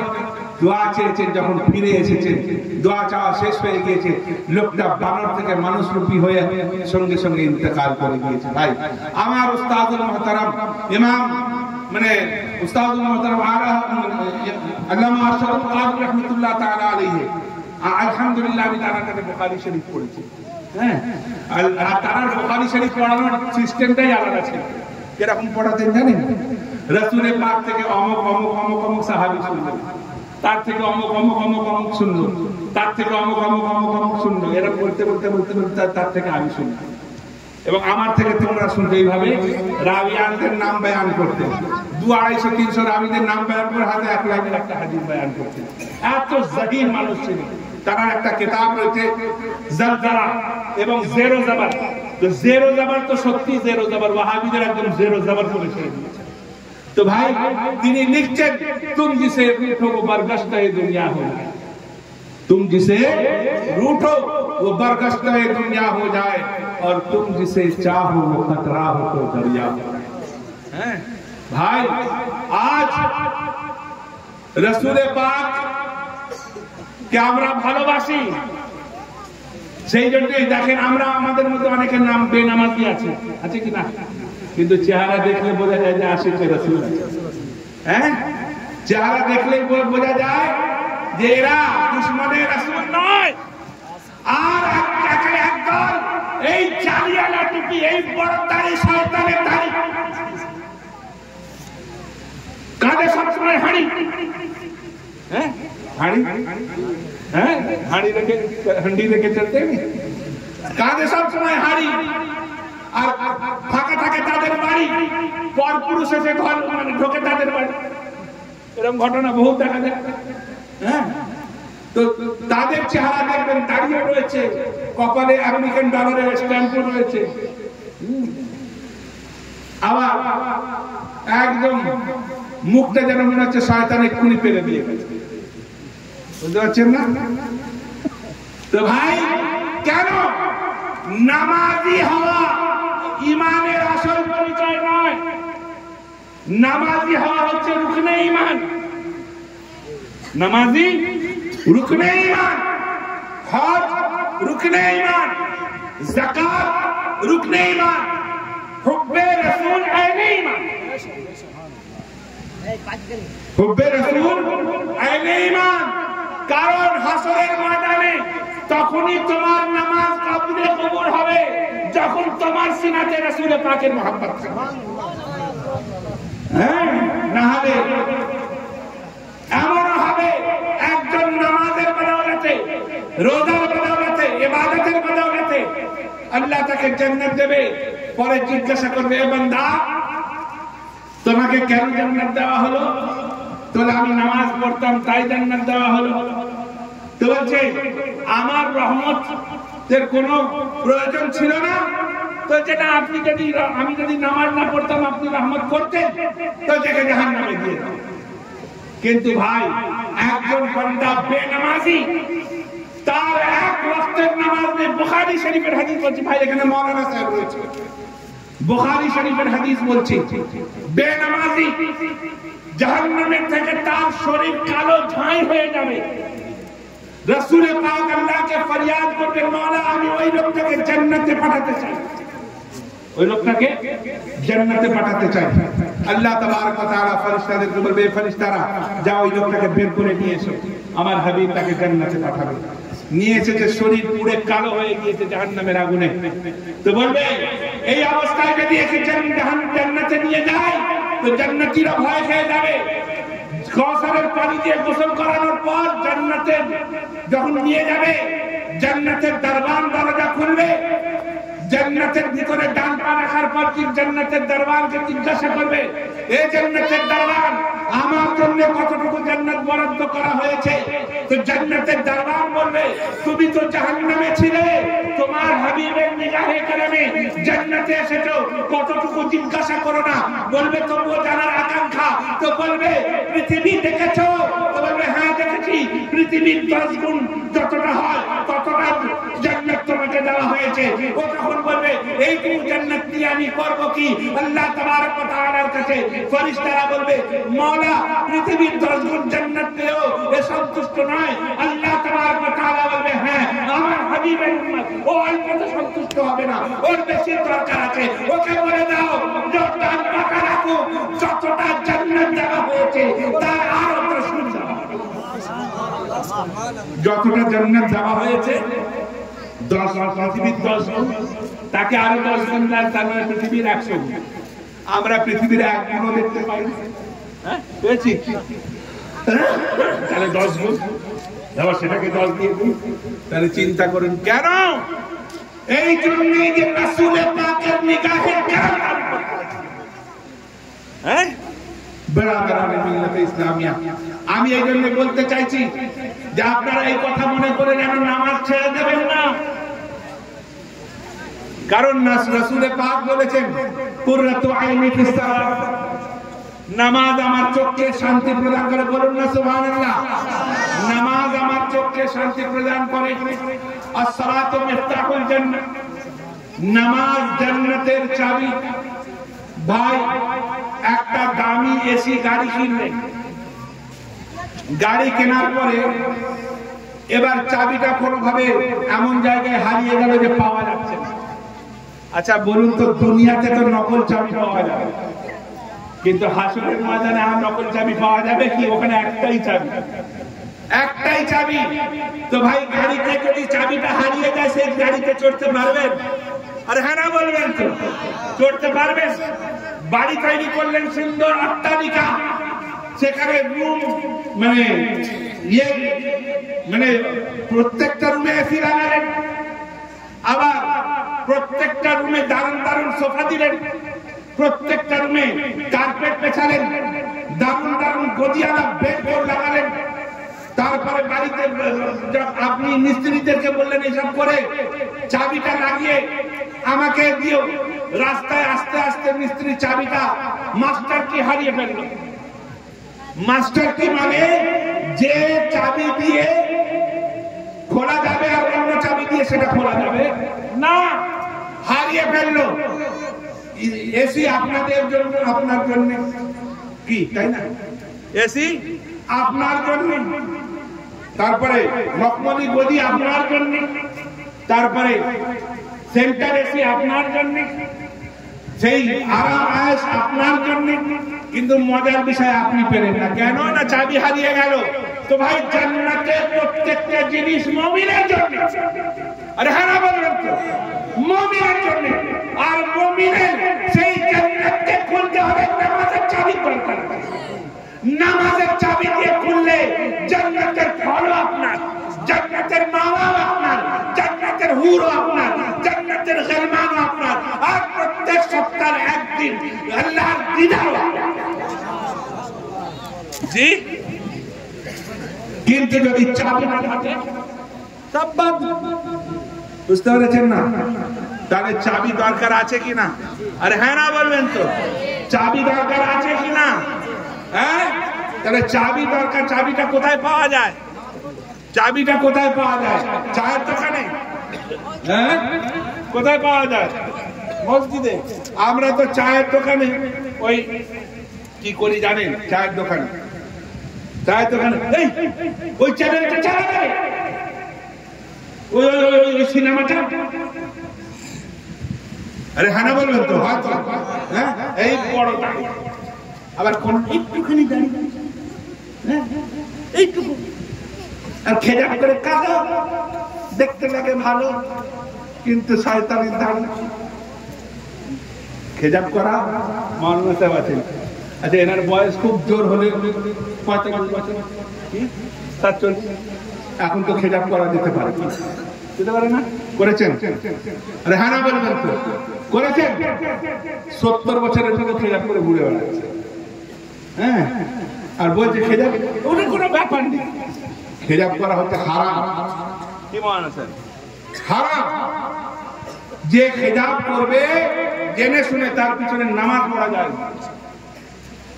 বুঝতে পেরেছেন না? এসে বলছে এই চ্যানেলটা চালাবে রে, তাহলে বুঝতে পারছেন আমরা কোথায় রয়েছে। আমরা কথা বলছি না চল না ভাই মসজিদে যাই, নামাজের তো রাত হয়ে গেল, আমরা মসজিদে যাই না। জামাতের সময় নাজান হচ্ছে, সাউন্ডটাকে আস্তে করে দেওয়া হয়, ঠিক বলছি কিনা? সাউন্ডটাকে আস্তে করে দেওয়া হয়। আচ্ছা কানের গোনা থেকে বাঁচলাম, চোখের গোনাটা কোথায় গেল? কি গো, ঠিক বলছি কিনা? কানের গোনা থেকে বাঁচলাম, চোখের গোনা কোথায় গেল? আচ্ছা চোখের গোনাতে দেখলাম সেই জিনিসটা বুকে অন্তরে বসলো, অন্তরেও তো গোনা হলো নাকি, সেই গোনাটা কোথায় গেল? আজিজানে গ্রামী, একটা জিনিস জানবেন যে আমাদেরকে মরতে হবে। আরে হ্যাঁ না বলবেন তো? মরতে হবে না? আরে হ্যাঁ না বলবেন তো? মরতে হবে তো? মরতে হবে না? তাহলে যদি মরতে হয় তাহলে মরণের পরে যে কর্মগুলো আছে, মরণের আগে সেই কর্মগুলো করতে হবে, যে কর্ম মরণের পরে ফায়দা দেবে। আচ্ছা কবরে কটা প্রশ্ন হবে বলুন? আরে বলবেন তো কটা প্রশ্ন হবে? 3টে না? কি কি প্রশ্ন হবে? মান রাব্বুকা, তোমার রব কি? আচ্ছা এই মান রাব্বুকা যে প্রশ্ন, এই প্রশ্ন কি শুধু মুমিনদের জন্য হবে? কি মনে হয় সবার জন্য হবে না? হিন্দু, বৌদ্ধ, খ্রিস্টান, জাহান্নামী, জান্নাতি, বেদী, যে আগুনে পুড়ে গেছে, যে যাকে বাঘ খেয়ে নিয়েছে, যাকে মাছ গিলে খেয়েছে, যে পুড়ে ছাই হয়ে গিয়েছে, সবাইকে নিয়ে প্রশ্ন হবে না? মান রাব্বুকা, তো যে আল্লাহ বিশ্বাসী, যে আল্লাহকে রব মানে, সেই জামাত হচ্ছে 4টে কিতাব মাননে वाला। তাওরাত যারা মানে তারা আল্লাহকে মানে, জাবুর যারা মানে তারা আল্লাহকে মানে, ইনজিল যারা মানে তারা আল্লাহকে মানে, আর কোরআন যারা মানে তারা তো আল্লাহকে মানে। তো এই 4 জামাতের লোকেরা বলবে রব্বি আল্লাহ, আমাদের প্রভু হচ্ছে আল্লাহ। তারপরে প্রশ্ন হবে মা দীনুকা, তোমাদের ধর্ম কি? তো ইহুদিরা বলবে আমাদের ধর্ম হচ্ছে ইহুদি ধর্ম, নাসরানিরা বলবে আমাদের ধর্ম হচ্ছে নাসরানি ধর্ম, মাজুসিরা বলবে আমাদের ধর্ম হচ্ছে মাজুসি ধর্ম, মুসলমানরা বলবে আমাদের ধর্ম হচ্ছে ইসলাম ধর্ম।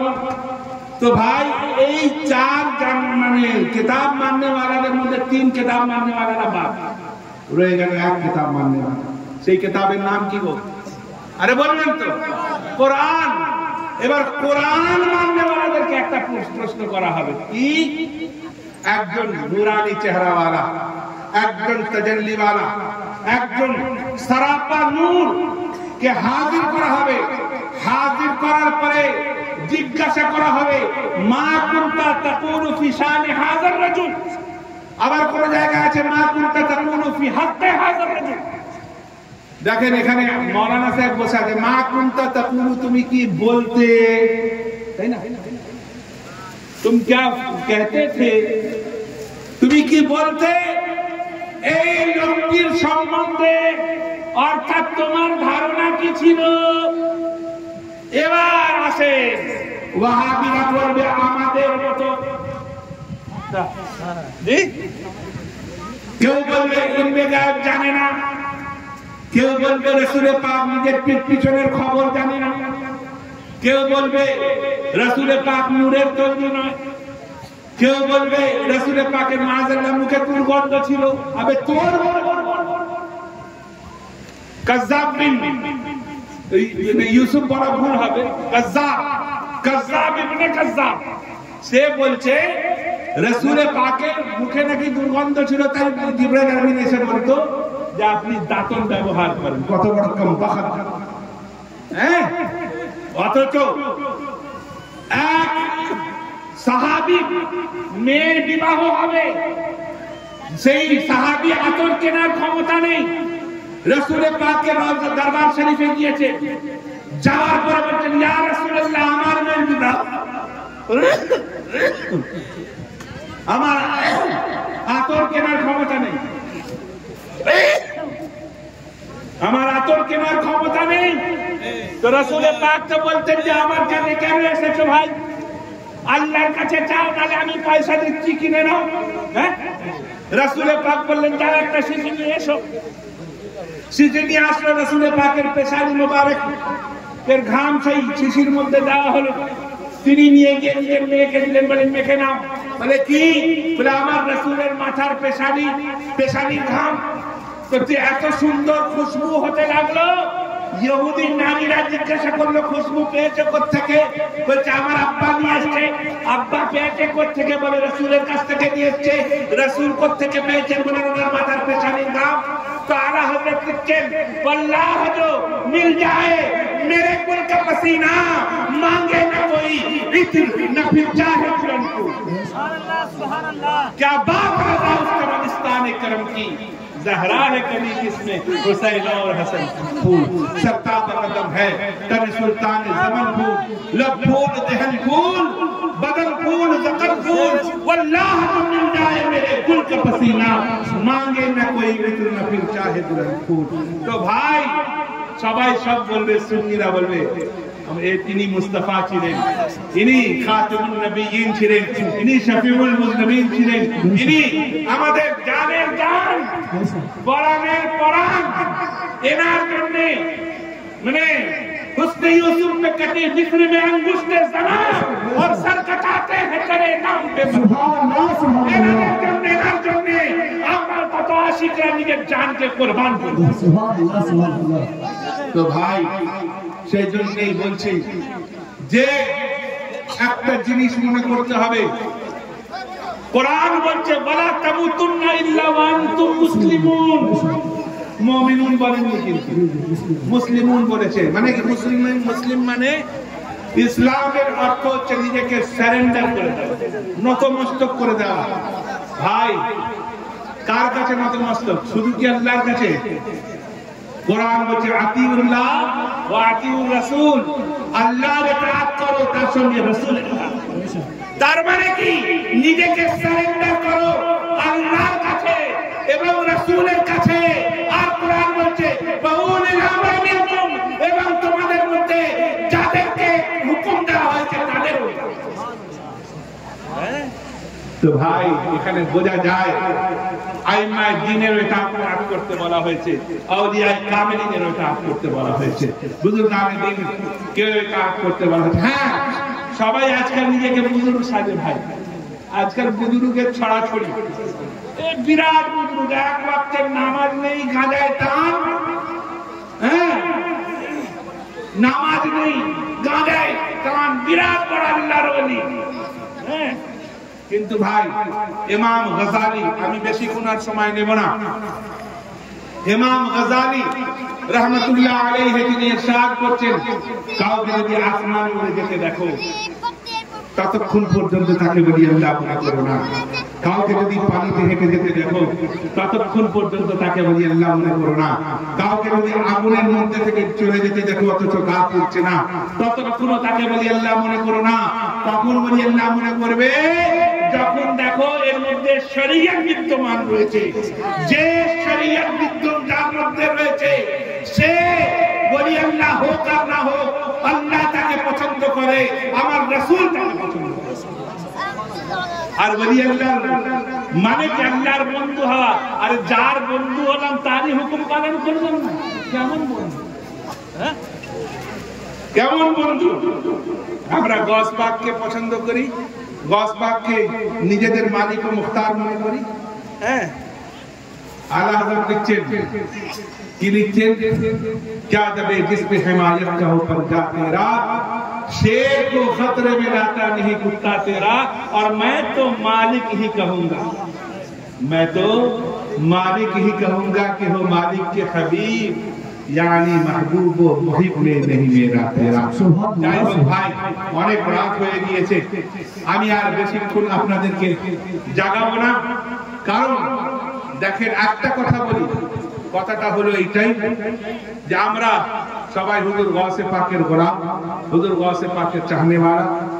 আপনারা নিশ্চয়ই জানেন যে আমাদের বাহিরচড়া পুরাতন মসজিদে একটা খানকা পাক নির্মাণ হয়েছে। হয়েছে তো?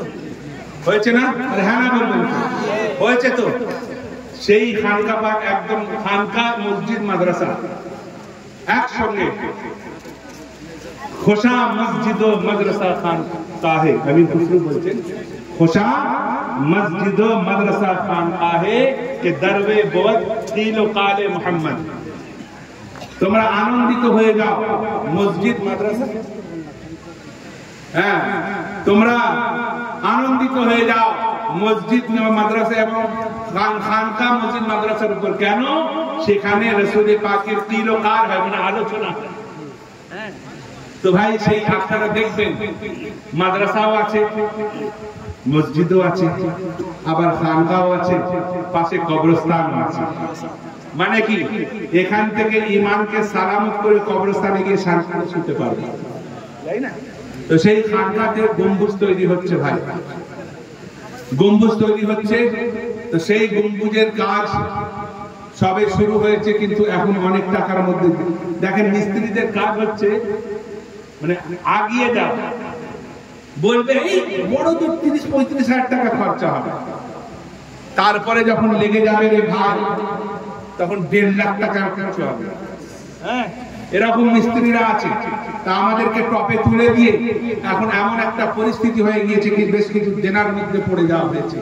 তা আপনাদের কাছে বেশি কিছু নয়, কজন 500 টাকা করে টাকা দিতে পারবেন এই খানকার জন্য? হাত তোলেন তো দেখি। আমি দাবি করব, মানে জোর দেবো না যে এতজনকে দিতে হবে। কজন দিতে পারবেন 500 টাকা করে? 500 করে টাকা। আমরা পঞ্জাতনের মাননেওয়ালা তাহের 500 টাকা দেবেন খানকা পাকের জন্য। আর ধার দেনা নয়, আজকেই দিয়ে দেবেন, এই রকম পরিস্থিতি। তাহের 500 টাকা দেবে খানকা পাকের জন্য। আর কে আছেন 500 টাকা দেবেন খানকা পাকের জন্য? 500 টাকা দেবেন। মা বোনেরা, আপনাদের কিন্তু ওই লক্ষ্মীর ভান্ডার ঢুকে গিয়েছে, লক্ষ্মীর ভান্ডার ঢুকে গিয়েছে। আপনারাও দিতে পারেন 500 করে টাকা। আজকে যদি না দিতে পারেন, কালকে আমার হাতে খানকা পাকে দিয়ে আসবেন 500 করে টাকা। কে আছেন আর কজন দেবেন 500 টাকা? হাত তোলেন তো দেখি। আছে কেউ? আছে 500 টাকা? আর দুজন 500 টাকা দেন তো, হাত তুলে। দুজন? আচ্ছা, সুবহানাল্লাহ। কি নাম বাবু আপনার? শমশের শেখ। শমশের শেখ 500 টাকা। আর কে আছে 500 টাকা? আর একজন কি নাম? আজদার শেখ 500 টাকা। সুবহানাল্লাহ। এখন দেবেন না পরে দেবেন? হ্যাঁ, আচ্ছা, সুবহানাল্লাহ। আচ্ছা, আর কি কেউ দেবেন 500 টাকা? কি নাম তোমার? কলিমউদ্দিন শেখ 500 টাকা। সুবহানাল্লাহ। 4 জন হয়ে গেল, আর একজন হলে পঞ্জাতনের ঘর পূর্ণ হয়ে যাবে। আর একজন 500 টাকা। কে আছে? হ্যাঁ, কে আছে 500 টাকা? কি নাম? দরবেশ। হ্যাঁ, ওই ওখানে ফোন পে দিয়ে দাও। তাহলে 5 জন পূর্ণ হয়ে গেল। আচ্ছা, 200 টাকা কজন দিতে পারবেন? হাত তুলুন তো দেখি।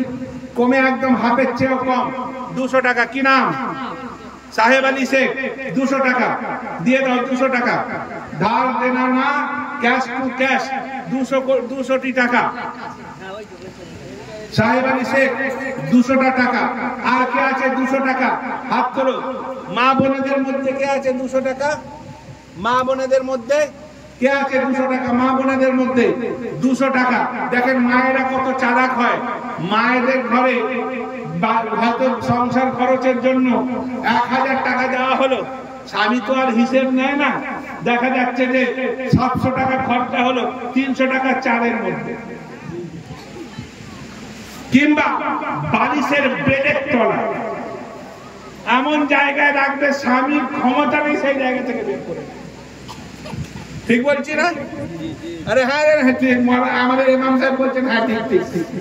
হ্যাঁ, স্বামীর ক্ষমতা নেই। কার? সলিমা বিবি। আচ্ছা, মানে ওনার স্বামীর নাম বলো।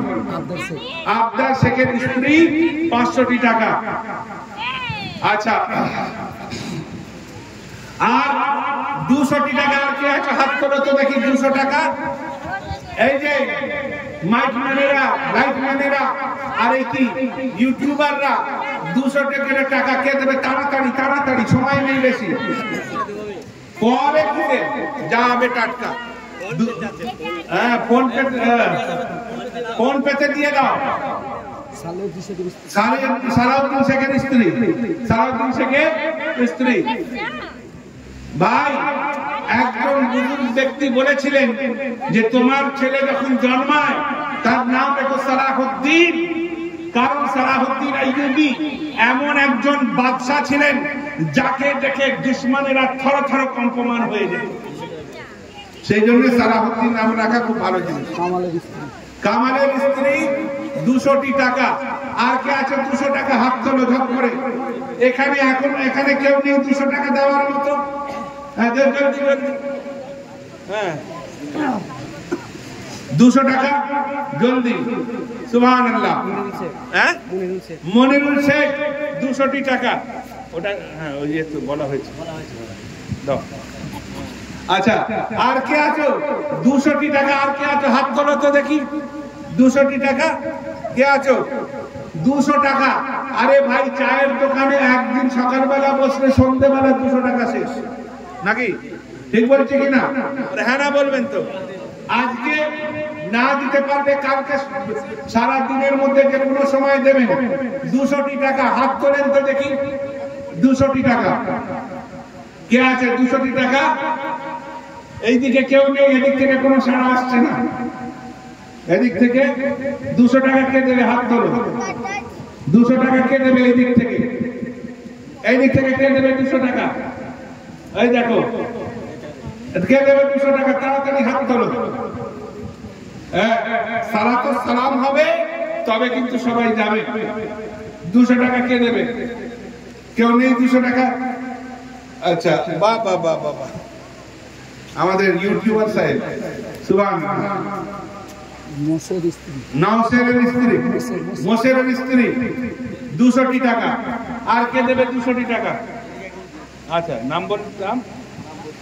আচ্ছা, আরেকজন দিয়েছে, নাম না বলতে ইচ্ছুক, তিনি 200 টাকা দিয়েছে। এরকমও যদি কেউ থাকে নাম বলতে চাইছেন না, সেরকমও দিতে পারে। একটা দারুণ ঘটনা বলি আমার জীবনে। আমি কেরালা সাকাফাতুস সুন্নিয়াতে তাখাসুস করেছি ভাই। তো আজ সাকাফাতুস সুন্নিয়াতে ওখানে হুজুর গাউসে পাকের মাহফিল কিরকম সবাই শুনি। নবী দিবস খুব জোরে সোর করে পালন করা হয়, কিন্তু হুজুর গাউসে পাকের মাহফিল কিরকম হয় ওরা জানতো না। এবার আমরা ছিলাম 36 জন ছেলে। আমরা সবাই মানে উর্দু ভাষী যারা, তারা 36 জন ছিল। তা আমরা 36 জন মিলে চিন্তা ভাবনা করলাম যে 6000 ছেলেকে নিয়ে আসবার খাওয়াবো। 6000 ছেলেকে নিয়ে আসবার খাওয়াবো। তো 6000 ছেলেকে যখন নিয়ে আসবার খাওয়াবো, আমরা টাকা তুললাম তো 3700 টাকা উঠলো। এবার 3700 টাকা তো 6000 ছেলেকে খাওয়ানো সম্ভব নয়। তো এই নাচিস তখন একটা পরিকল্পনা করলো। আমি বললাম যে কেউ 555 টাকা দেবে, যদি কেউ দেয় আমি 1100 টাকা দেবো। এবার আমি 1100 টাকা দেবো বলতে একজন বলল ঠিক আছে আমি 2200 টাকা দেবো, কেউ বলে আমি 3300 টাকা দেবো। এইভাবে করে করে 17000 টাকা কালেকশন হলো। 3700 টাকা থেকে 17000 টাকা। সেই 17000 টাকা 1987 সালের ঘটনা বলছি। তখনকার 17,000 টাকার জিলেপি মানে লাট লেগে যাবে।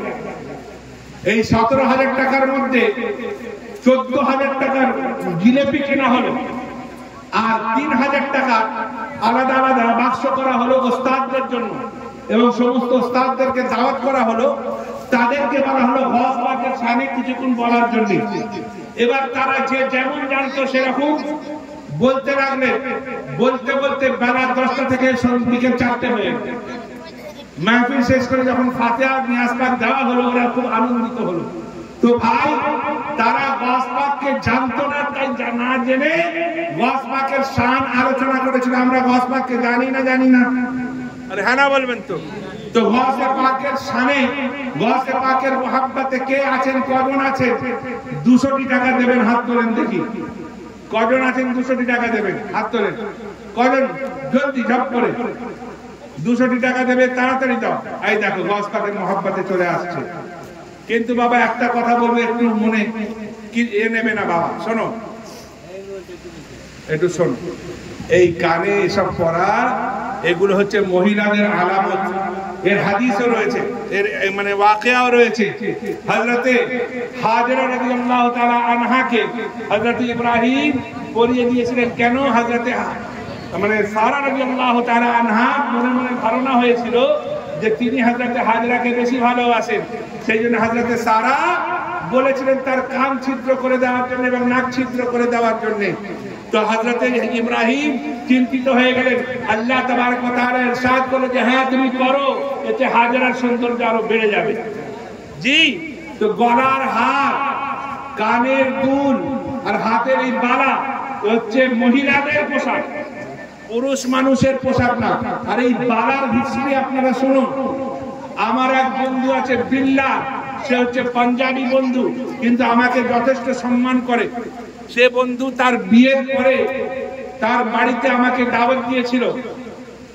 বিয়েতে এই জন্যই দাওয়াত দেয়নি, বিয়েতে তাদের বাড়িতে মদ টদ হাবিজাবি সব চলে, এটা তাদের মানে বংশীয় পরম্পরা। যেহেতু আমি মুসলমান একজন পীরের আওলাদ, বলেছিল ভাই তোমাকে বিয়েতে দাওয়াত দেবো না, কিন্তু অন্যদিন তোমার জন্য তোমাদের মতে ব্যবস্থা করব, কিন্তু তোমাকে আসতে হবে তোমাদের মতে, মানে নিরামিষ। তো আমাকে দাওয়াত করেছে। এবার দেখছি তার হাতে কড়া নেই, তার মাথায় জট নেই।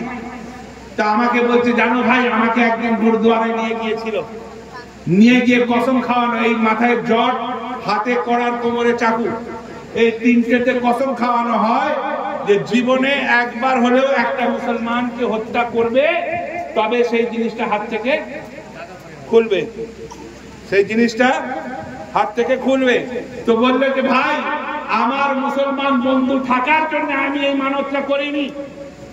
তো চিন্তা করেন, কড়া পড়া মুসলমানকে হত্যা করার মানসিকের একটা অংশ, আর আমরা সেইটাকে ফ্যাশন মনে করি। জি, অনেকে ছেলেটা পরে আছে দেখবেন হাতের মধ্যে, এটা পড়া হারাম হারাম। শুধু পুরুষ মানুষের জন্য নয়, লোহার কোন মানে গহনা নারীদের জন্য হারাম। নূর হাসান, নারীদের জন্য হারাম। কি? নারীরা রূপো পড়তে পারে, নারীরা সোনা পড়তে পারে, নারীরা হিরে পড়তে পারে, কিন্তু পুরুষরা রূপো ছাড়া অন্য কিছু পড়তে পারবে না, তাও আংটি, কড়া না। যাই হোক, 100 টাকা কে কে দেবে হাত করো তো দেখি। এ বাবা বসটা সারাতে সালাম পড়ে যাবে। ছেলেরা, এই কাহা যা রে হো, কোথায় যাচ্ছিস? এ বাবা বস, এই बैठ जा, হ্যাঁ বসে যাও। কি নাম? ইস্তাহার। 100 টাকা। কে আছো ঝপ করে 100 টাকা দাও। কি নাম? সাবির। 100 টাকা। কে আছো ঝপ করে 100 টাকা দাও। এই যে কমিটির লোক, कहां जा रहे हो? बैठो। किधर जाता है? बैठ जा। হ্যাঁ 100 করে টাকা, বেশি না, 100 টাকা। এই দেখো সাহেবনগরের মানুষ, 100 টাকা। সুবহানাল্লাহ। আমি শুক্রবার এদের গ্রামে যাব ইনশাআল্লাহ। জি, একটু বসে যাও, এক্ষুনি সালাত সালাম হয়ে যাবে। 100 টাকা। আর কে আছে ঝপাঝপ দিয়ে দাও 100 টাকা। মা বোনেরা 100 টাকা, মা বোনেরা 100 টাকা। হ্যাঁ একটু নাজমুল যাও তো বাবু। যাও নাজমুল, মা বোনেরা 100 টাকা, মা বোনেরা 100 টাকা।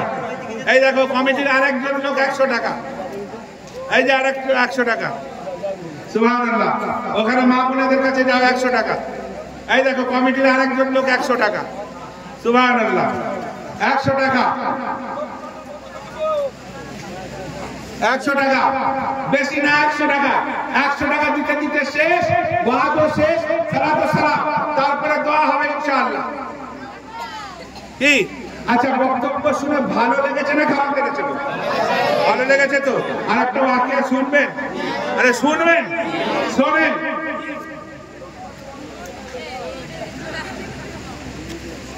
রাসূল পাক হিজরত করছেন, হিজরত করে কার সঙ্গে যাচ্ছেন?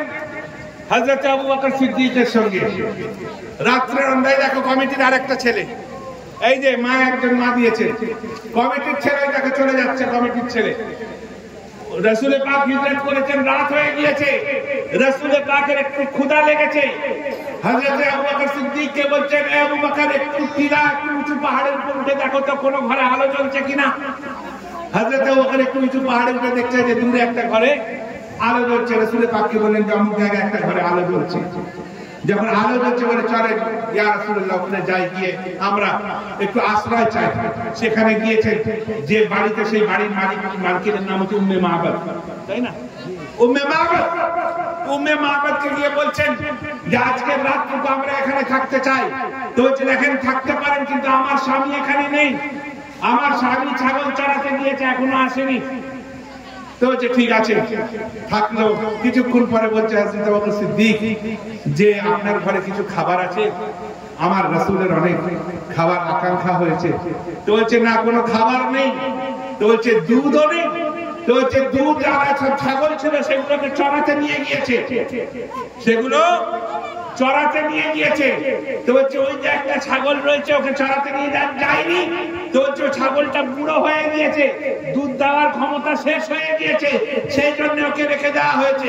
হয় জবাই করা হবে, না বিক্রি করে দেওয়া কসাইয়ের কাছে।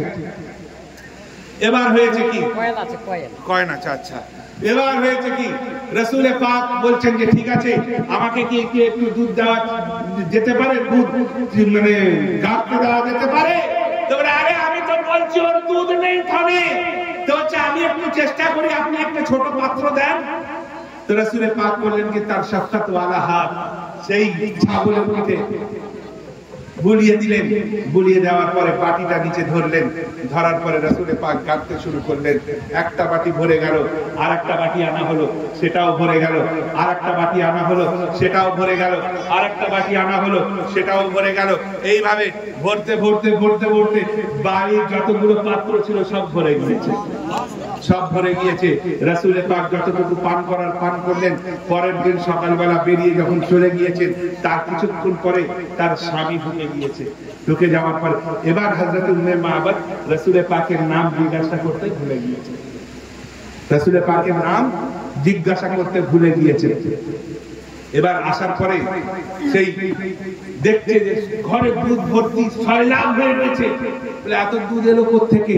তো বলছে এই ছাগল দিয়েছে। বলে ছাগল কিচ্ছু নেই, বুড়ো হয়ে গিয়েছে, একদিন দুধ দিতে পারবে না। হ্যাঁ, একজন লোক এসেছিল, এর পেটে হাত বুলিয়ে দিয়েছে, তার হাতের বরকতে সে দুধ দিতে লেগেছে।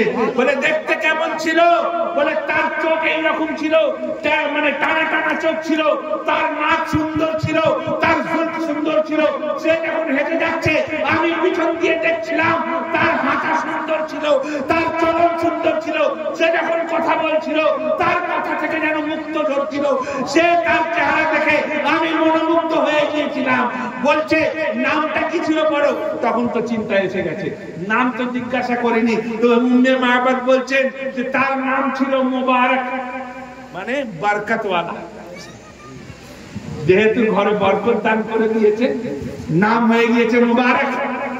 তো ভাই, পরবর্তীতে উম্মে মাহবাদ এবং তার স্বামী রাসূল পাকের হাতে যখন ইসলাম গ্রহণ করলেন, জন্মে মারবাদ বলছে ওই ছাগল থেকে যতগুলো বাচ্চা জন্মেছে সবাই বুড়ো হয়ে দুধ বন্ধ করে দিয়েছে, কিন্তু এই ছাগল যতদিন বেঁচে ছিল দুধ বন্ধ করেনি, অনর্গল দুধ দিয়ে গিয়েছে। ভাই এটাই হচ্ছে রাসূলে পাকের শান, রাসূলে পাকের মুজিজা, রাসূলে পাকের নিগাহে। আজিজানে গ্রামী, এরকম যদি রাসূলে পাকের শান বয়ান করতে থাকি মনে হয় অনেক রাত হয়ে যাবে, আরো রাত হয়ে যাবে। দেখেন এখন 1:30 বেজে গেছে, উঠেছি কটায়? 12টায়, তাই না? হয়ে গেছে কটা? 1:30। তার মানে কি হয়ে গেল 1.5 ঘন্টা। হ্যাঁ, আর একটু শুনবেন নাকি? হ্যাঁ শুনবেন। আচ্ছা একটা বাকি আসলে মৌলানা সাহেব ভাবছে হুজুর খালি পাড়িয়েই যাচ্ছে। ভাই মৌলানা সাহেব এখান খালি একটা ওয়াকিয়া বলি। এই এনাদের মানে এদের পাড়াতে এরা কাবাতুল্লাহ খুব ভালো মানুষ ছিল। তো চৈত্র মাসের 8 তারিখে একটা জলসা দিয়েছিল।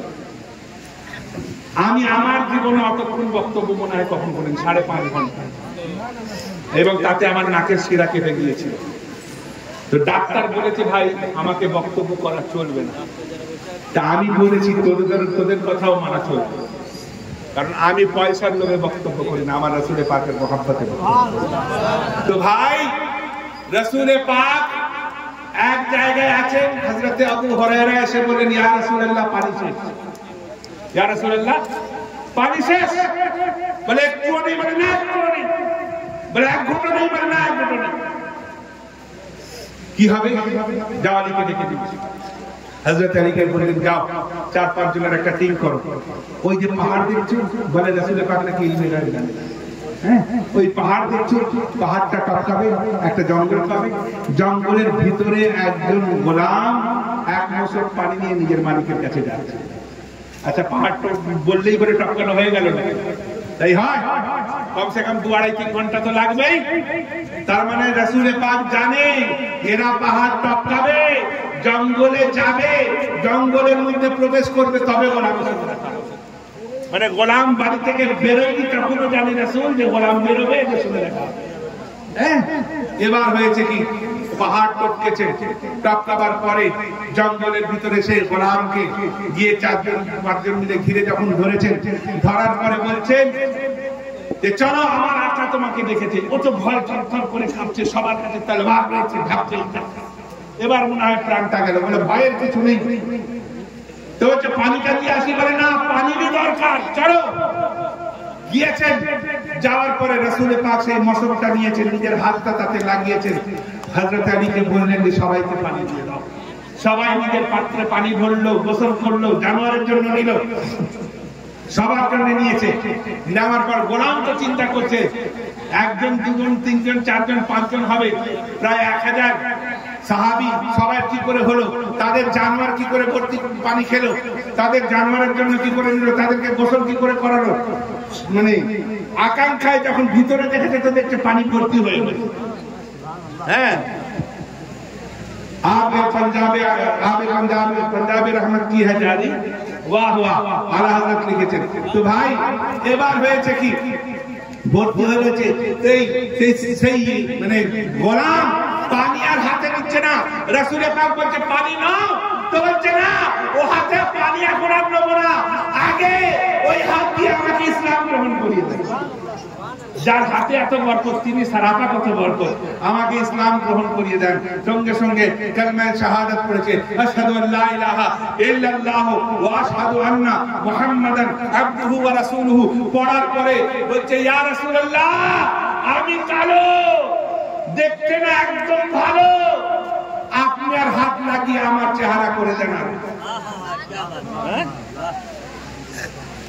সবাই আমাকে অপছন্দ করে, মওলা আপনার হাত যদি পানিতে লেগে পানি বরকতময় হয়ে যায়, আমার বিশ্বাস যে আপনার হাত যদি আমার চেহারায় লেগে যায় আমার চেহারা উজ্জ্বল হয়ে যাবে। রাসূলে পাক সাল্লাল্লাহু তাআলা আলাইহি ওয়াসাল্লাম নিজের দস্ত মুবারক করেছেন কি সেই গোলামের চেহারার মধ্যে, মুখের মধ্যে ফিরিয়ে দিয়েছেন। মুখের উপর যখন ফিরিয়ে দিয়েছেন চেহারা ছিল কালো, আবার রাসূল রাসূলের হাত লেগে সেটা হয়ে গেল আলো, আর দেখতে লাগছে বড় ভালো, তাই না?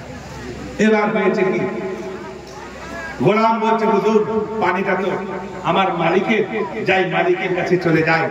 বলে পানির মশক নিয়েছে, মালিকের কাছে গিয়েছে, দরজা খটখটিয়েছে, খটখটাবার পরে দরজা খুলেছে। মালিক বলছে কে তুমি? আরে ছিল তো কালো, হয়ে গেছে ফর্সা, কে তুমি গো? তো বলছে আমি তোমার আপনার গোলাম, আমি আপনার গোলাম। বলে গোলাম? গোলাম তো ছিল কালো। বলে হ্যাঁ ছিল কালো, কিন্তু রাসূলের পাকের স্পর্শ লেগে গোলামের চেহারা হয়েছে আলো, গোলামের চেহারা হয়েছে আলো। বলছে তাই নাকি? বলছে হ্যাঁ। বলছে চলো এখনই তার কাছে চলো। সঙ্গে সঙ্গে এসেছে, সেও রাসূলের পাকের হাতে ইসলাম গ্রহণ করে নিয়েছে। আজিজানে গ্রামী, সেই জন্যই বলছি আমরা খুশনসিব। কুল্লু মাউলুদিন ইউলাদু আলা ফিতরাতিল ইসলাম, প্রত্যেক বাচ্চা যখন জন্মায় ইসলামের ফিতরত নিয়ে জন্মায়। আবাওয়াহু হাওবিদানিহি ওয়া ইউমাজ্জিসানিহি ওয়া ইউনাসসিরানিহি, তার বাপেরা কেউ তাদেরকে ইহুদি করে দেয়, কেউ তাদেরকে মাজুসি করে দেয়, কেউ তাদেরকে নাসরানি করে দেয়। আলহামদুলিল্লাহ আমরা জন্মেছি ইসলামের ঘরে, ইসলাম নিয়ে, এবং গর্ব করে বলতে পারি আহলে সুন্নাত ওয়াল জামাতের তরিকা। জি, আহলে সুন্নাত ওয়াল জামাতের তরিকা নিয়ে জন্মেছি। তাহলে আহলে সুন্নাত ওয়াল জামাতে একটা জিনিস দেখবেন, বড় স্কুলে পড়লে বেশি ডিসিপ্লিন মানতে হয়। ওয়াহাবিদের জন্য ডিসিপ্লিন নয়, জামাতীদের জন্য ডিসিপ্লিন নয়, খালিদিদের জন্য ডিসিপ্লিন নয়, রাফিজিদের জন্য ডিসিপ্লিন নয়, কিন্তু তারা মানে ডিসিপ্লিন আমাদের জন্য আমরা ইনকার করি। নামাজ আমাদের জন্য আমরা পড়ি না, রোজা আমাদের জন্য আমরা রোজার সময় মানে গুটকা চিবিয়ে ঘুরে বেড়াই। যদি জিজ্ঞাসা করে পেটে বড় ব্যথা কেন, মানে গ্যাস। হ্যাঁ, আমার এক পরিচিত ঈদের পরের দিন আমি জিজ্ঞেস করছি কটা, বলে আমি বলছি কটা রোজা রেখেছিস? বলে সব। সব? বলে হ্যাঁ সব। বলে কেরকম? বলে প্রথমে একটা রাখলাম, শেষে একটা রাখলাম, সব বাধা দিচ্ছে। বুঝতে পেরেছেন? তো আমরা রমজান মাসে আমরা রোজা ঠিক মতো রাখতে চাই না। আরে ভাই, মালের যেমন যাকাত আছে, শরীরের তো এমন যাকাত আছে। মালের যাকাত সম্পত্তি, আর শরীরের যাকাত হলো রোজা। আর আরেকটা জিনিস, জাপানিজ একজন মানে গবেষক নোবেল প্রাইজ পেয়েছে। কিভাবে? সে গবেষণা করেছে যে বছরে একটা মাস কেউ যদি 16 থেকে 18 ঘন্টা না খেয়ে থাকে, তার ক্যান্সার কখনো হবে না। তার একজন অ্যাসিস্ট্যান্ট পাকিস্তানি, সে বলছে আমার নবী, আমাদের প্রফেট তো এটা অনেক আগেই বলে দিয়েছেন, আমরা বছরে একটা মাস রোজা রাখি, আর 16 থেকে 18 ঘন্টা। বলছে I want to meet him, আমি তার সঙ্গে সাক্ষাৎ করতে চাই। কে বলছে? সে জাপানিজ বলছে। তো সেই মুসলমান বলছে না, তার সঙ্গে সাক্ষাৎ করা যাবে না। কেন? বলছে তিনি কি খুব অহংকারী নাকি? জাপানিজ বলছে তিনি কি খুব অহংকারী? বলছে না, তিনি অহংকারী না। বলে তিনি কি খুব ব্যস্ত? বলছে তাও নয়। তো বলছে তিনি কি মানে মানুষের সঙ্গে মেলামেশা করতে চান না? বলছে তাও না। তাহলে দেখা করা যাবে না কেন? বলে আমার নবী 1400 বছর আগে বলে গিয়েছে যে রমজান মাসে 16 থেকে 18 ঘন্টা রোজা রাখতে হবে। দেখেন আপনি গবেষণা করে এখন বিবেচনা করছেন যে 16 থেকে 18 ঘন্টা রোজা রাখলে, না খেয়ে থাকলে ক্যান্সার হয় না। আমার রাসূল 1400 বছর আগে বলে গিয়েছে। বুঝলেন না? 2017 সালে গবেষণা করে নোবেল প্রাইজ পেয়েছে। আপনি আপনারা ইউটিউবে চেক করে নেবেন। তো ভাই, সেই জন্যই বলছি নামাজ পড়ুন, রোজা রাখুন, সৎ পথে জীবন যাপন করুন, আহলে বায়তের মহব্বত করুন। কাল কিয়ামতে ময়দানে মাহশরে যে আহলে বায়তকে আমরা ভালোবাসি, সেই আহলে বায়ত যদি বলে দিল, এই আমার চাহনেওয়ালারা, তোমরা আমাকে এইভাবে চেয়েছো যে নামাজ পড়নি, আর যাও আমি তোমাদের জন্য সুপারিশ করব না, তখন কোথায় যাবেন? কোথায় যাবেন? সব বরবাদ হয়ে যাবে। ইহকাল পরকাল সব বরবাদ হয়ে যাবে। সেই তখন আর কি দুনিয়ায় ফিরে আসার মতো সুযোগ থাকবে না। বান্দারা বলবে, মওলা আমাদেরকে একটা সুযোগ দেওয়া হোক, আমরা পৃথিবীতে যাব, আবার ইবাদত করব, আবার তোমার কাছে আসব। কিন্তু সেটি সুযোগ আর পাওয়া যাবে না। আজিজানে কেরামি, সেই জন্যই বলছি এখন আমাদের কাছে সুযোগ আছে, নামাজ পড়ার সুযোগ আছে, সৎ পথে চলার সুযোগ আছে।